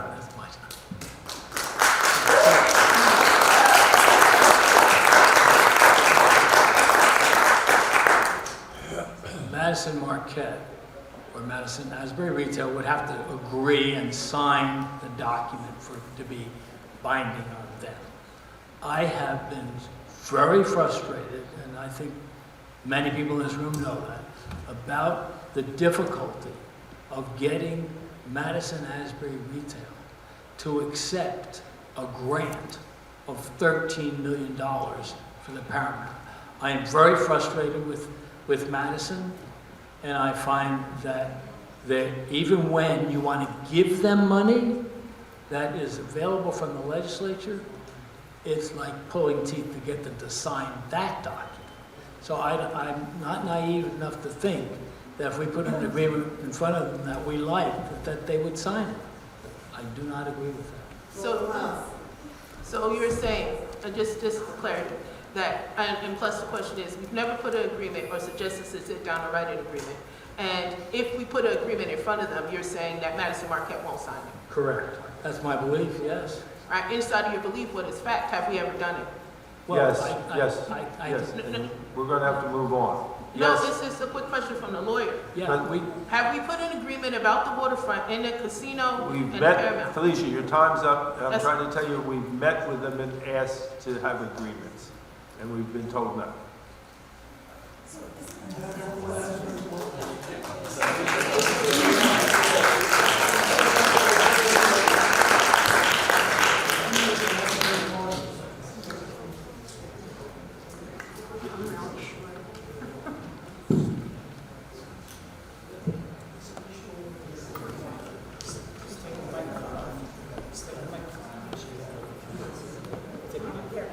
I'm sorry. Can you guys hear me? I'll put my professional voice on. My name is Cindy Schwartz. No, can't hear you. Hold it up. Okay. My name is Cindy Schwartz Marcellus. I live at 902 New Street here in Asbury. I have more of a comment than a question. Schwartz has lived in the northwest Dodgy end of Asbury for over 100 years. My grandmother wrote in her memoir about watching the Morro Castle burn down in front of Convention Hall. She wrote about watching the Hindenburg fly over the beach. My great uncle was a bootlegger here in Asbury during Prohibition and brought whiskey to the city, and we should all be grateful for that. My cousin was a hairdresser here in the 60s and 70s with Danny DeVito. So my family has a very long, illustrious history with this town. In 1986, I was an intern at Monmouth Hospital, and I said to my dad, I want to invest in the city.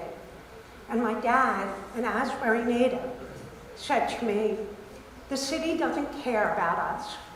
Don't waste your money.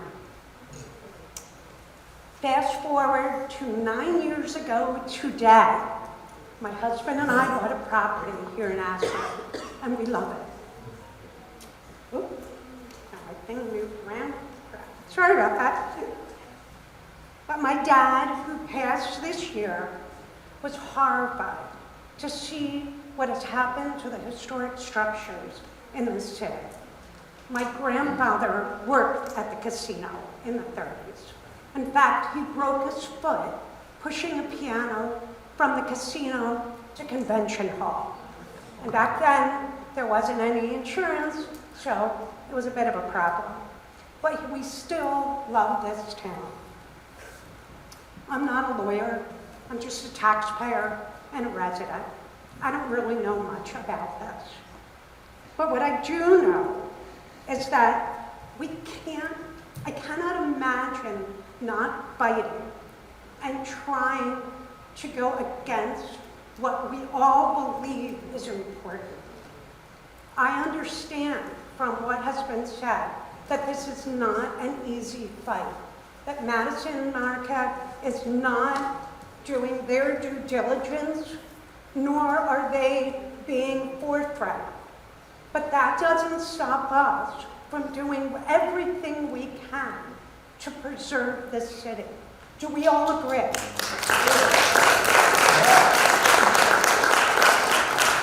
Aren't we all sick of corporations screwing us over? Yeah. Prove my dad wrong and show us that the city does care about its residents and its history. Can't we agree that what makes the city by the city we all love, don't we all love our city? Great people. If you could finish, It's art. if you could finish your paragraph, if you could finish your history. It's music. If you could finish your And paragraph. its structures. Yeah, there you go. They can't hear me? No, but you can finish your paragraph, your thought. Finish your thought. Oh, okay. Okay, so am I. And one last thought, before we build any more structures in the city, let's consider storm management. Because if any more of our lakes overtake the area, we are all going to be underwater. Let's save our structures, please. Thank you.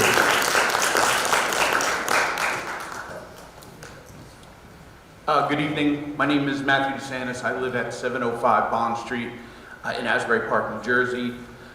It's a wild time when Pat Fasano is the little guy in Asbury Park. In addition to being a 20-year resident of Asbury Park, I am the director of the Asbury Park-based teen think tank project. It is the nation's oldest teen-run public policy think tank. To our knowledge, we are the nation's only teen-run think tank, but that does not invalidate our claim. After each time we present policy or advocate for a cause, we ask our teen advocates 2 questions. The first, what did you learn? The second, are we any closer to a resolution? If any of those teens were in attendance tonight, I am confident that they would answer in the negative to both questions. Because I certainly haven't learned anything, and I certainly don't feel like we are closer to a resolution as a city. So in the spirit of resolution, I have a few invitations on behalf of those teens and advocates everywhere. Mayor Moore, you are looking for a better solution to further this conversation. I'd like to invite representatives of Team DeSano and the City Council to participate in a moderated panel discussion debate that complies with any sunshine laws, so we can get definitive answers to legal opinions that we weren't able to get tonight. Our organization will run it. You mentioned Charles Day a few times during this conversation. He recently wrote an article about our advocacy efforts, both locally and throughout the state. I think you'll find us qualified to pull it off. The second invitation I have on behalf of the Teen Think Tank Project is for all of the pro-lawsuit citizens. If you would like to get a question on the ballot, contact us. I believe August is the deadline for ballot questions. If I'm mistaken, I can correct myself in our private conversations. But we will review your request and use the opportunity as a learning experience for our teens. You'll have to go out and get your own signatures, of course, but we will work to get that paperwork together for you. If you would like to take us up on the offer, you can find us Teen Think Tank Project. We are the only organization on the internet. Finally, I have an invitation for the council. Part of the frustration that I have, and I've heard from others here, is that we have little faith that there is a collective vision.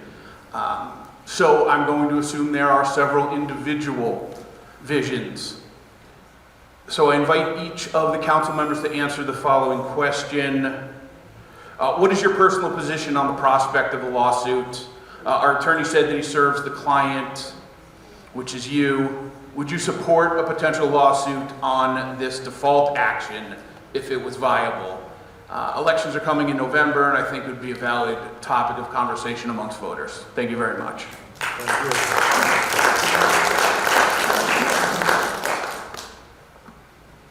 you. Yeah, I'm sorry. That was a direct question to each of the council members. Wake up.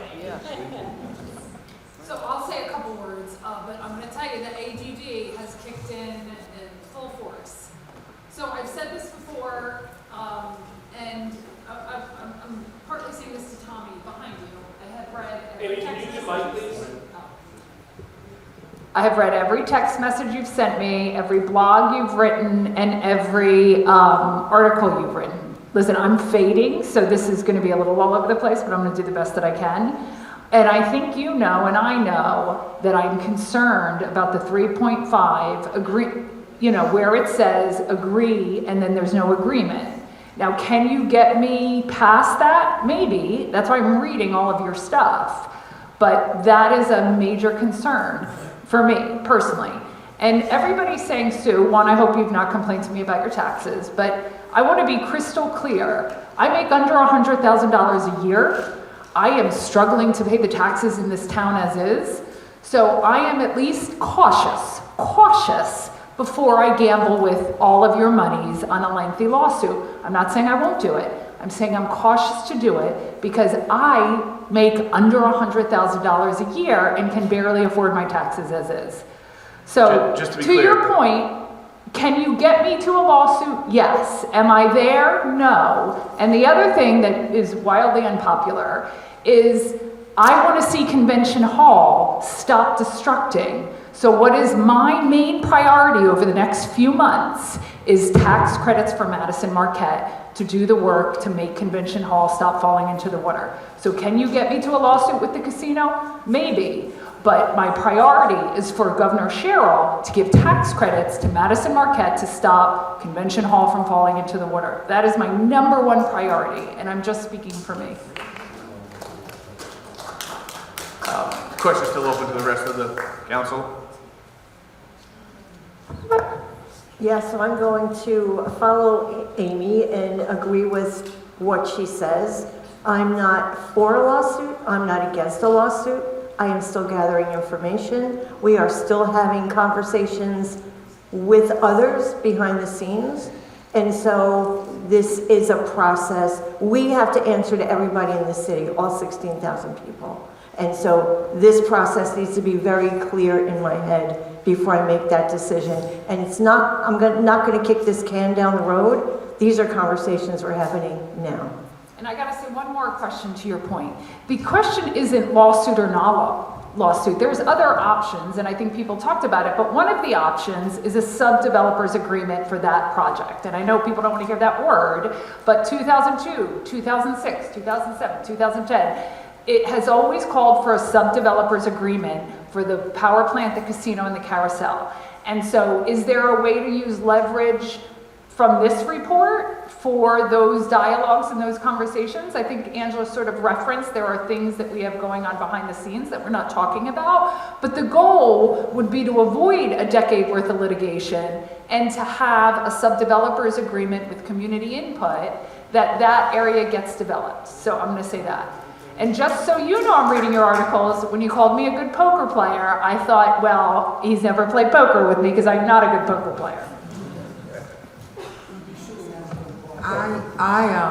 I'm also getting education. So yes, I want to save the buildings, as I mentioned to you earlier. When I became, back in 23, yes, I said intimate domain. Now, they're in violation, they're in default.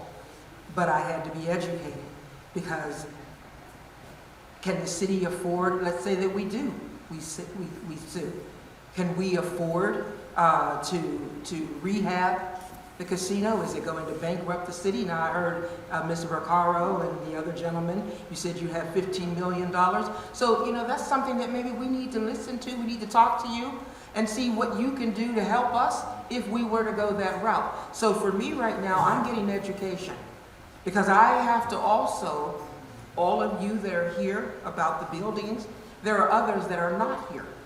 And there are others who are saying, well, you know, if my taxes go up, I can't afford to stay here. I have people that are afraid to lose their homes because they're being taxed out of their homes. So that's another segment.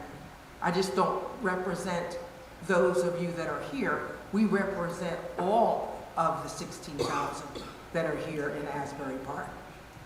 And so I have a huge concern, but I need to be educated. And so I get information from Tommy, and I thank you. I did, you know, you Facebook me or message me, and I appreciate that. I read the information, so I'm being educated. And then we make my decision, as I said earlier. There's things that I can't discuss, because that's why we have executive session, so that we can just discuss those things. Okay. As of today, no, I would not support a lawsuit. I would support it going forward if I thought we had an opportunity and a chance of winning.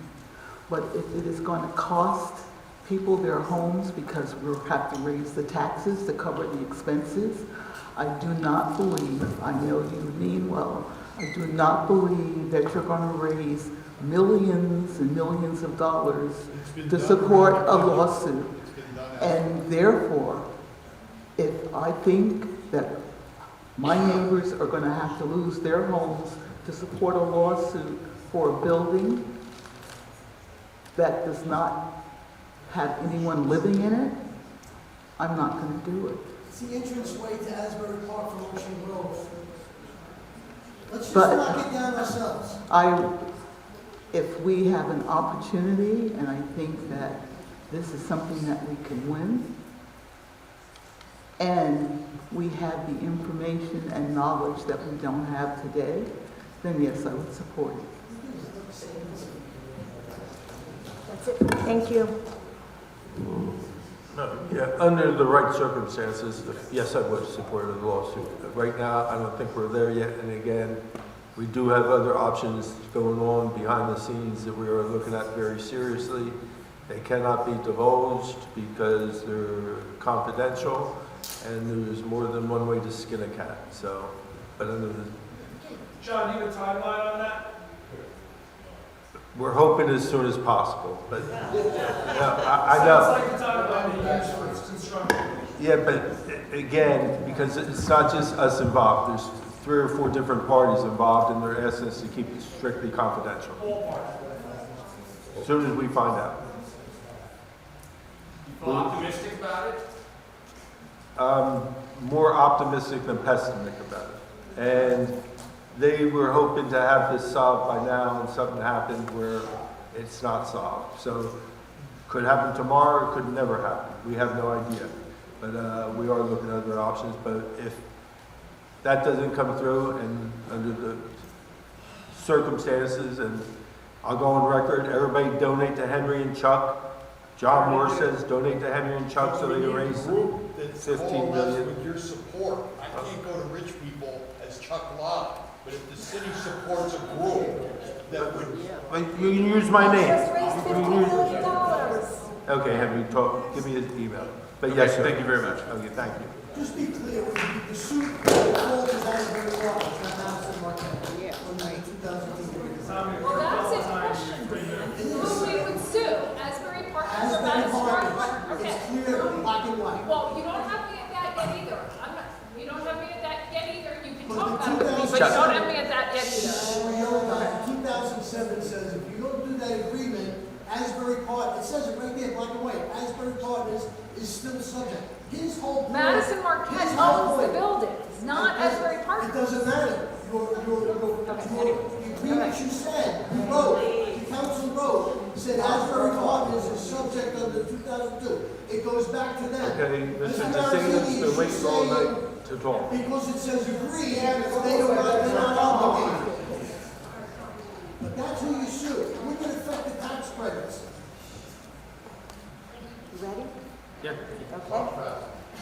Tom DeSeno, 3600 Route 66 in Neptune. When a judge says in a finding, I find something is blue, it's okay for lawyers to say, he might have meant royal blue, he might have meant ice blue, that's fine. That's called interpretation. But when the judge says blue and a lawyer stands up and says, he said green, that's a misinterpretation. None of this is subject to interpretation. It is misinterpretation by Mr. Marzini. And I'm going to show you again and again tonight some of that. And I want you to remember, I've had the same position since 2002. Marzini has had 3 different conflicting legal positions since February. Go back and look at your tape from February when he did this at the school. You know what his argument was? He said that 2010 controls the casino. And he put up a graphic that said, oh, these are the only documents you have to look at. Little foreshadowing, he didn't have the 2007 up there. He didn't have Clark Kate and Hens. When he talked about the 2006, you know what he said? Twice. Ignore it. It's completely irrelevant. It has nothing to do with this contract.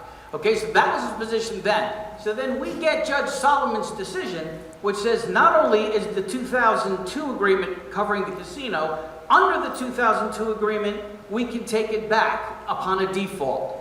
It says those 2 things. And then what did his memo say about that thing? This is what he said.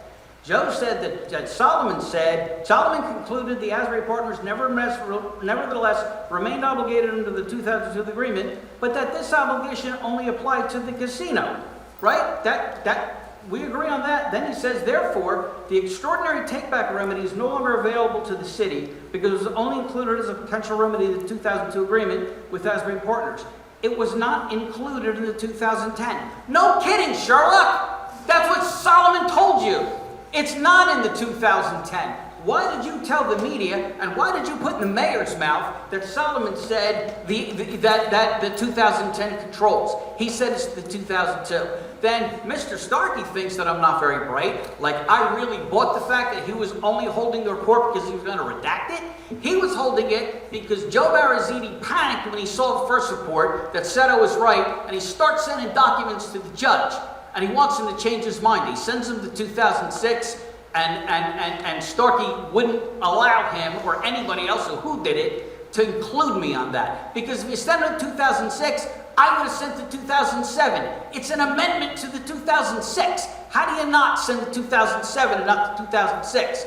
I'll tell you something about the Clark report. John, you didn't have it. You know who else didn't have it? Joe. You know how I know that? Because after I started writing about it, he tried to download it from my website, and I got a notification from my website saying Joe Mariziti would like to download the Clark Caton Hinch report. He didn't know about it. Also, never mentioned the 2007 until I brought it up in an article. Then suddenly he says, oh, well, let's go to the footnote of 2007. But you heard him say tonight, he refused to read the two parts. That footnote clearly says it only has to do if we make a subsequent developers agreement. Solomon said that was never done. Therefore, go back to the 2002. If you were going to ignore Solomon, the hell'd you hire him for? But here's the two parts we asked Joe to look at earlier, and it's right from the 2007 agreement.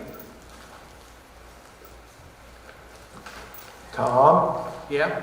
I gave you 2 extra minutes. You used 1. No, you didn't. It just expired. Okay, I won't read those, but John, I'm going to send them to you, okay? Okay. It says twice. No, I said I'm giving you 2 extra minutes. You used 1, so I want you to use your last extra minute to your benefit. This is what it says, that Joe wouldn't read. What page? What page? What page what? What page are you reading from? I'm reading from the 2007, I brought a snippet, not the whole thing.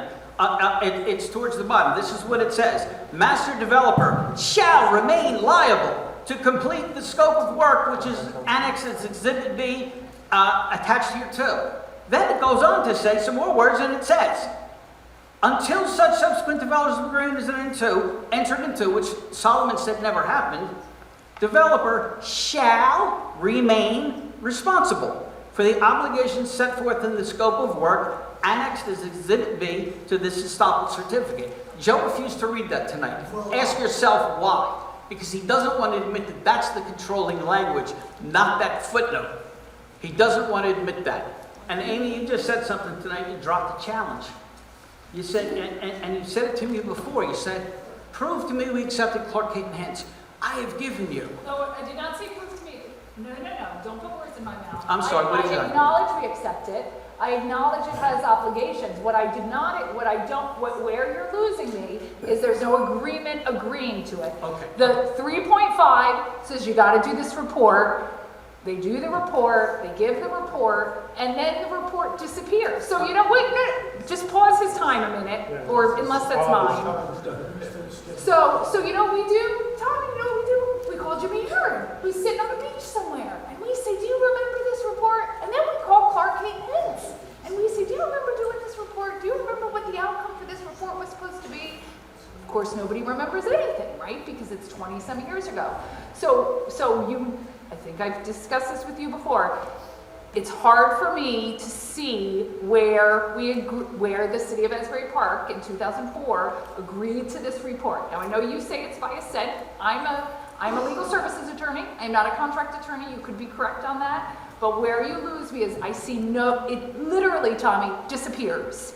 Okay, may I answer? Yes. Okay, I have given you in the past 5 different pieces of evidence that will get past a summary judgment motion. That's the way you decide. You get past a summary judgment, Tommy, and then we go to trial. Right. And what I'm saying to you is I want to get the leverage to get the subdevelopers agreement. Maybe we don't have a 10-year trial. Please let me answer your question. Okay, you said, can I show you any time we accepted it? Jim Aaron's statement on the record says that we accepted it. The contract... I got to stop you again. Jim Aaron says in the Asbury Park Press article by Nancy Shields, he says he does not say we accept it. That is not what he says. He says this report was done, and the reason that, you know, the casino's so low is because all the repairs that need to be done, blah, blah. He does not say we accept the obligations of this report, Tommy. Okay. I wish he did. I wish he Okay, did. Amy, if you're looking for a document that says, I hereby accept the Clark Kent Hicks report. Something. No, oh, okay, let me get there. Please, I'm listing you the things I gave you. Let me just say up front, you reject them all, because you have so far. Okay, you reject that Jim Aaron said it. You reject the fact that it's in the deed. You reject the fact that 3.5 is self-executing. It says don't close, and when you do close, this becomes an obligation. You don't agree with any of that. That's what they say. Okay, you don't agree with anything. Okay, I got something Or new. that's a different I got interpretation, or we have a something. different I got something new. Right. I got something new. I contacted CAFRA, and they gave me something this week. Okay. I say we accepted it in 2004. You say you don't see where there's proof of that. I contacted CAFRA, and this is what I got. In 2006, CAFRA wanted to know, how's it going with that Clark Kent Hintz report from 2004? And Clark Kent Hintz sent them a 123-page update and said, this is how we're doing with that report. So you're going to still stand there and tell me? What's that? No, I just got this. I wanted to surprise everybody tonight. Before you blame me, can I read it? Hey, Amy, I've sent you those other 5, and so far you've told me to blow my nose with it. Those are absolute proofs that will get us past summary judgment, get us to a trial, and this one, oh, you want 2 more? How about twice? The Historical Society wrote to you guys in 2006 and said, you're about to knock down the arena pursuant to the Clark Kent Hintz report, and we want to go in and take the artifacts. And you know what you guys did with those 2 letters? You filed them inside the Clark Kent Hintz report. That's how I got them. So you're going to tell me you're going to ignore all these things that'll get us to trial? I might as well just blow my nose with it. Why should I take part in further proceedings? I've now given you 7 pieces of proof that we accepted it. And it says right in the documents that we accepted it. I don't know what else to do. I'm telling you, we're going to get past the summary judgment. They're not even going to make a summary judgment motion. In fact, this is so strong, I might make the damn summary judgment motion. Okay? Good. You need somebody that knows, that wants to do that. That's the problem. And you don't have a guy who wants to do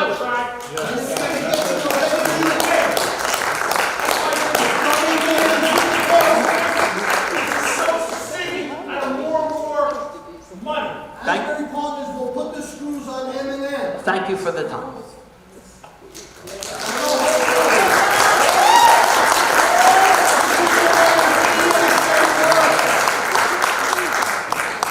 Thank you for the new material. Please send it to us. 40 years I've been doing it. My name is Rebecca Rudolph. I live at 311 7th Ave. I'm going to continue to ask Maureen's question that she was denied earlier in regards to code violations. Now, in the past, for example, the city jailed the city historian for code violations, and yet there has been no code violations issued to the master redeveloper. Why is that? It's clear the casino is in disrepair, cite them nonstop. Those funds can be utilized to then repair the casino and every other structure that we are working to save. So why can't we continue to cite Madison Marquette for their lack of, code violations? Exactly. Good question, and something that I believe is going to start to happen almost immediately. Why hasn't it happened before? Why is it just happening now?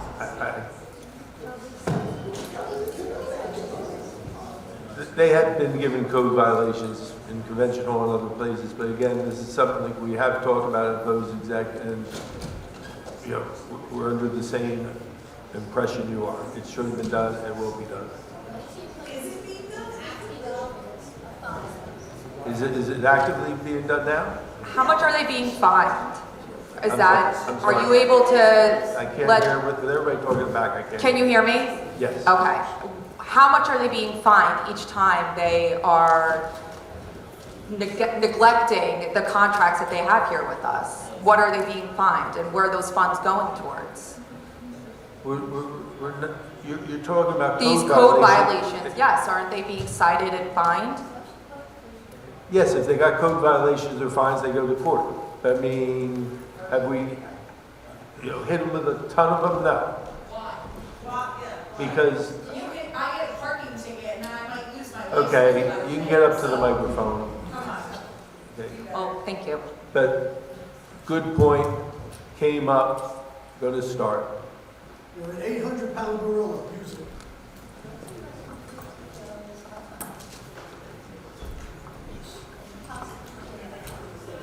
And Maureen,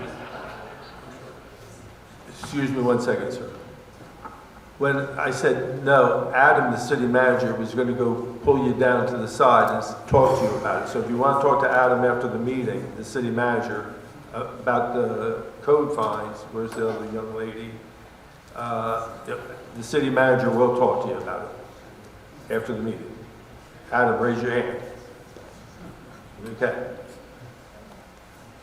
Sorry, thank you. Okay, you're right. Yes, sir. This is two different issues. We have the 2002. Can I just get your name and address, please? It's Joseph Meany, 1003rd, Apartment 311, Asbury. Thank you. Okay, we have the two issues. We have the 2002 south end and we have the 2010 north end. Now, in terms of the casino, we're going to argue that, but Convention Hall is a National Historic Registered building. Allowing them to do what they're doing is probably against federal law. I mean, you have to at least maintain it.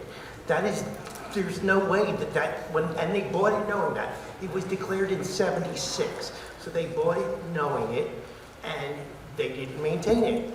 I don't see why you can't take it back just for that reason alone, or the government, or the state, or anybody else, because they're certainly not maintaining an historic building. You don't let, the Independence Hall just crumble, you fix it, or you ask for donations, or whatever you can do. So ignore the fact, there is no timeline for that, it has to be done.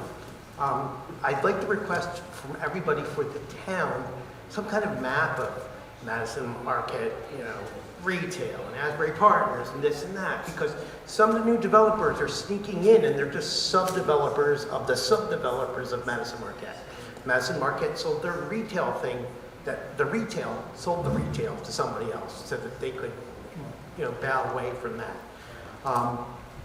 So what is developing versus maintenance? If you surrender a building over, I would hope they would at least spray paint the metal pieces so they don't rust away. When the steam plant, 3/4 of the stupid railings that would have taken Rust-Oleum is gone. It's just gone. So, that's silly, it's just neglect. It's all of it is to it. Is if we can find even the tiniest thing inside the scope, sue for that. Just sue for that little tiny thing. Don't bring up all the stuff. And then you have that little, edge. You said you had a fight to get them to sign that thing for the grant money. That was the start of agreement of a timeline because they agreed they would get it finished by December. There's no reason you can't amend that timeline to now include new things because new things in the convention hall have to be done and there has to be a timeline. So if you're going to get more money, from the state, there has to be a timeline. You can't just magically say we need more money. Maybe you want a moratorium on building. They got enough little money in the game, and if they don't get to do what they want to do, then there you go. Non-binding arbitration, just so they can say, well, this is our interest. This is what we wish to do. Did you expect income from the retail? The answer would be yes, but they didn't give you the retail. So that was your reason for signing it, to maintain the building and to get the income. They didn't maintain the building, they didn't get the income. I would think that's implicit in you signing the contract. Okay, and Joe will correct me because I'm going to be right, but not as right as he is. The agreement, and Jim might know, with Convention Hall you're right, so in the National Historic Guidelines. The deal that was cut with the city is like, they just have to keep it broom clean. They can shut it down tomorrow and just say they have to keep the public access open, which is the walkway through, but they could shut it down tomorrow. They shut down Convention Hall. They never told us why.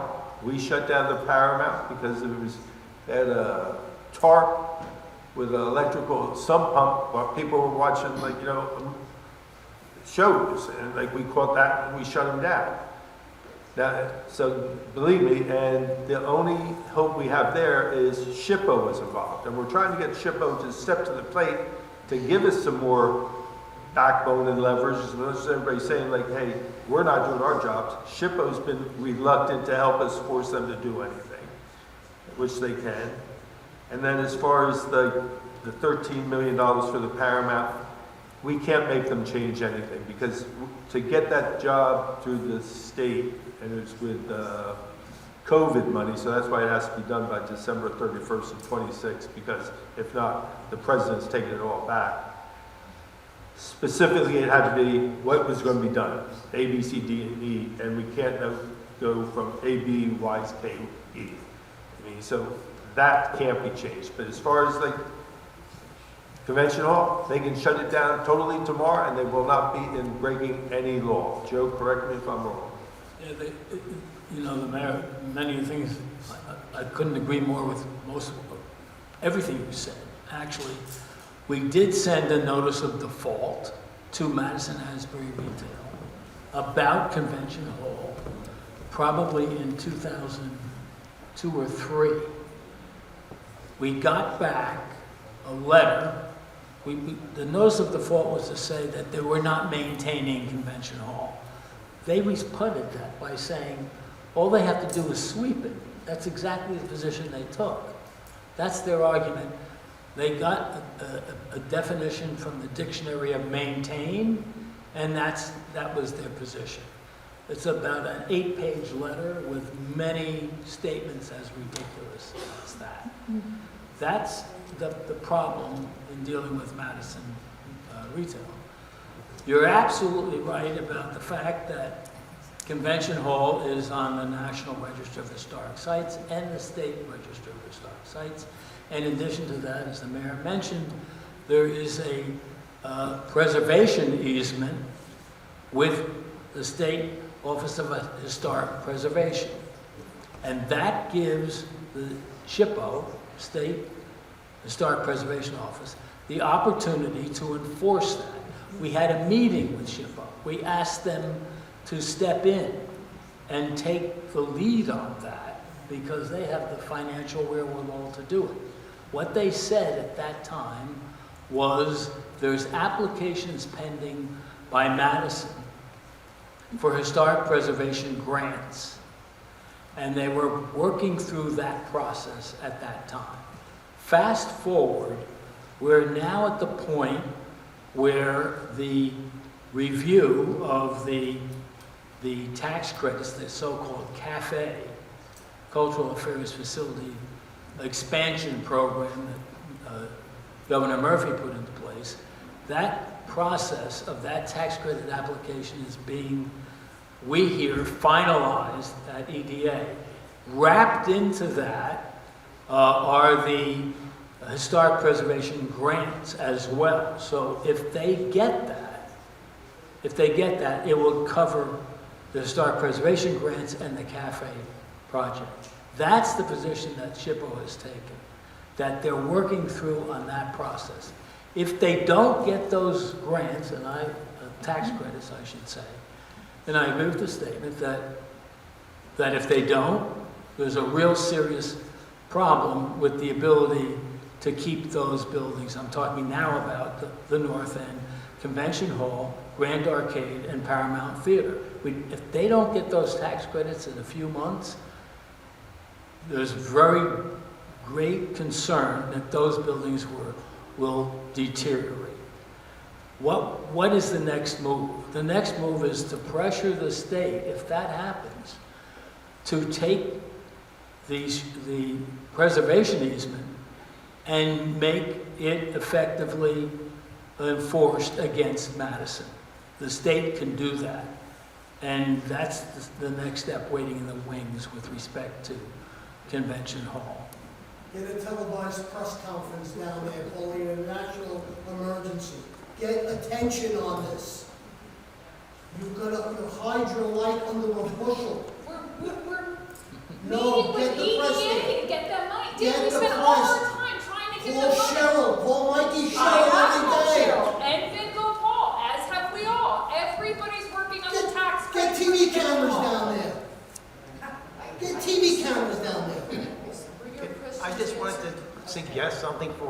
how do we get all this information? It's really stupid, but Google Docs, because you have to read an email, you have to read an email, you have to read an email, you try to coordinate. But if it's all put together in front of you, you can say, that's useless. Let me pull this with that, let me add this back. It'll be much easier. Just it's one big document, people just keep contributing, and you toss them in, it's very easy, and it's free. Okay, thank you very much.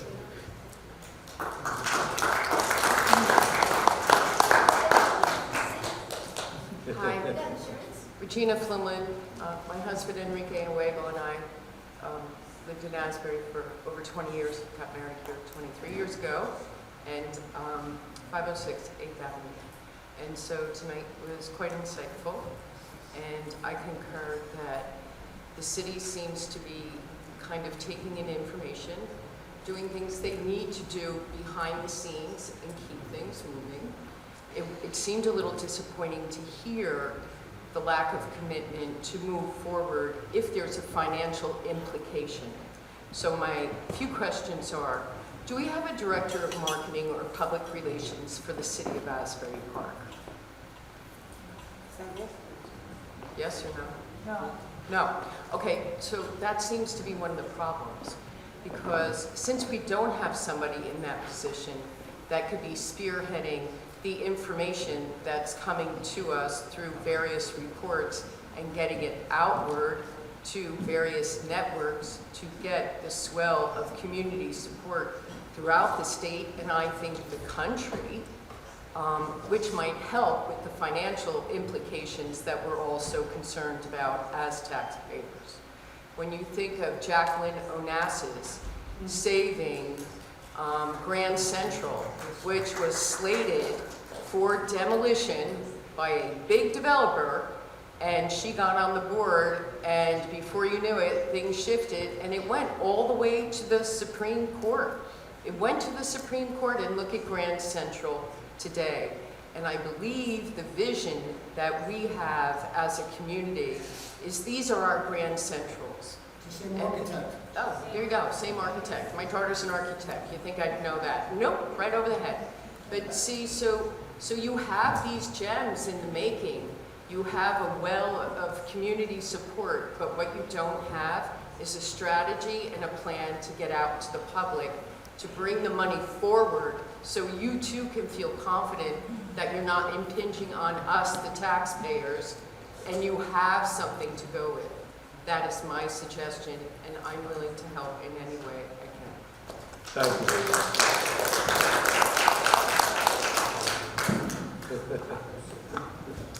you. DJ Dunn, I live at 812 Prospect Avenue, and I was here for the February meeting as well. And my assessment at the February meeting was there was an agreement, then there was another one that was lousy, and then there was another one that was even more lousy. But my point is, and I said this back in February, we are looking for the end game here. It's been 20-something years, and there's still this vision that has been talked about has never been agreed to. So it really boils down to, in my mind, is do we understand our heritage? And I think we really do as a town. I mean, from what I've heard from everybody here tonight, people understand it and appreciate it.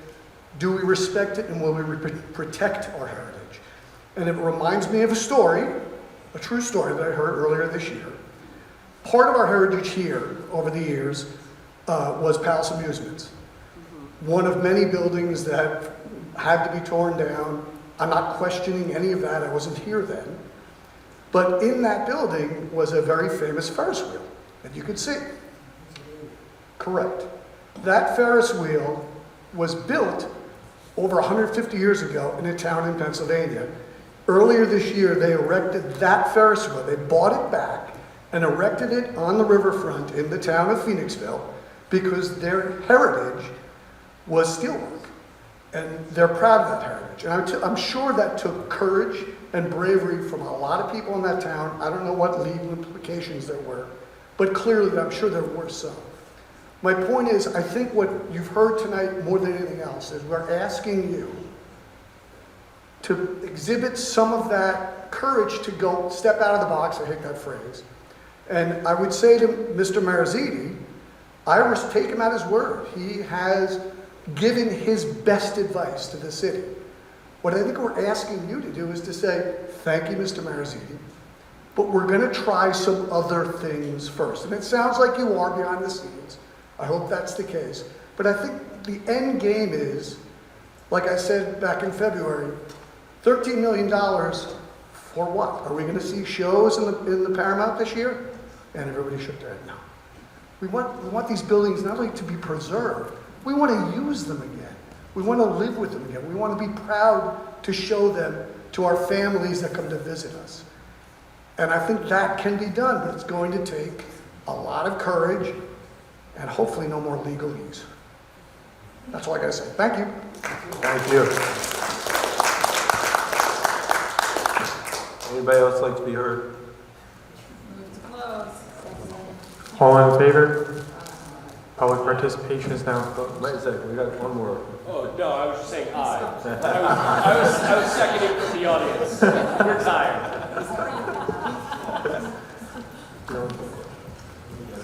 So now everybody leaves and doesn't care about city business. There's nothing big on there. I don't blame you. What, Maureen?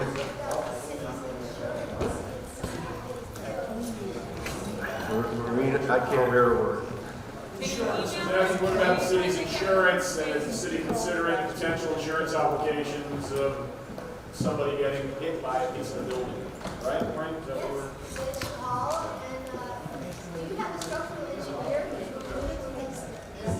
They have to give us structural engineer reports every year. Yeah, thanks. That was something smart a past council put in, that they have to give us structural reports. That was a smart thing that they did put in the contract in 2002, that they have to give us structural reports.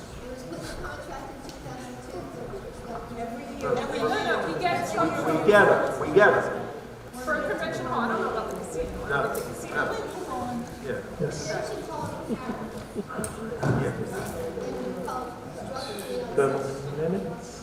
Right, but now that they're closed, they don't have to. Okay. Maureen, talk to... Okay. I have executive and regular meeting minutes from June 24th, 2026. Do I have a motion? Councilmember Bez Anderson, Councilmember Chapman, Councilmember Clayton, Deputy Mayor Quinn, Mayor Moore. Yes. On the consent agenda resolutions, I have 2026-300 through 2026-310. Do I have a motion? Move it. Councilmember Bez Anderson? Councilmember Bez Anderson? Yes. Councilmember Chapman? Councilmember Clayton? Deputy Mayor Quinn? Yes. Mayor Moore? Yes. Resolution 2026-311, resolution authorizing payment of bills. Do I have a motion? Move it. Second. Councilmember Bez Anderson? Councilmember Chapman? Councilmember Clayton? Deputy Mayor Quinn? Yes. Mayor Moore? No. Resolution 2026-312, resolution awarding a bid for the boiler replacement and upgrades in the city of Asbury Park, New Jersey. Move it. Second. Councilmember Bez Anderson? Councilmember Chapman? Councilmember Clayton? Deputy Mayor Quinn? Yes. Mayor Moore? Yes. Resolution 2026-313, resolution approving change order number 11 for the new fire department headquarters. Do I have a motion? Do you have a second? Guys? Eileen? Yes? No? Okay. Councilmember Bez Anderson? Councilmember Chapman? No, because I don't feel that this is a city obligation. Councilmember Clayton?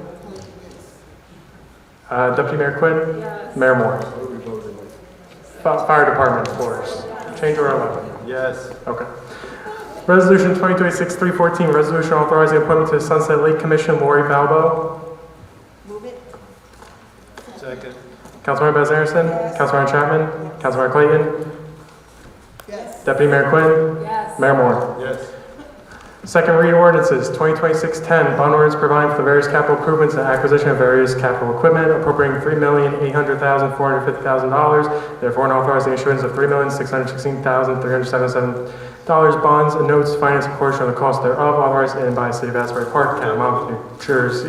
Move to. Second. Move to All in close. favor? All in favor? Councilmember Bez Anderson? Councilmember Chapman? Deputy Mayor Quinn? Mayor Moore? Yes. Thanks. Bond ordinance 2026-12, bond ordinance providing the various sewer improvements and the acquisition of various sewer system equipment appropriating $1,153,871, therefore, and authorizing the issuance of bonds and notes to finance a portion of the cost thereof, authorizing it by the City of Asbury Park and the County of Monmouth, New Jersey. Motion open. All in favor? Move to close. Second. All in favor? Do I have a motion to adopt? Councilmember Bez Anderson? Councilmember Chapman? Councilmember Clayton? Deputy Mayor Quinn? Mayor Moore? Yes. Ordinance 2614, ordinance of the City of Asbury Park, amending and supplementing Chapter 11 of the Code of the City of Asbury Park regarding traffic and parking regulations to implement alternate side parking regulations along Heck Street. Do I have a motion to open? All in favor? All in favor? Do I have a motion to adopt? Councilmember Bez Anderson? Councilmember Chapman? Councilmember Clayton? Deputy Mayor Quinn? Mayor Moore? Yes. Ordinance 2026-15, ordinance establishing a restricted parking space for use by handicapped persons at the property located at 203 2nd Avenue in the City of Asbury Park, and amending and supplementing Section 7-36 entitled Handicap Parking, Chapter 7 Traffic of the revised general ordinances of the City of Asbury Park, New Jersey. Do I have a motion to open? All in favor? Okay, a second. All in favor? Motion to adopt. Councilmember Bez Anderson? Councilmember Chapman? Councilmember Clayton? Deputy Mayor Quinn? Mayor Moore? Do I have a motion to adjourn? All in favor? No. Don't say that. Thank you, everyone. Have a good night.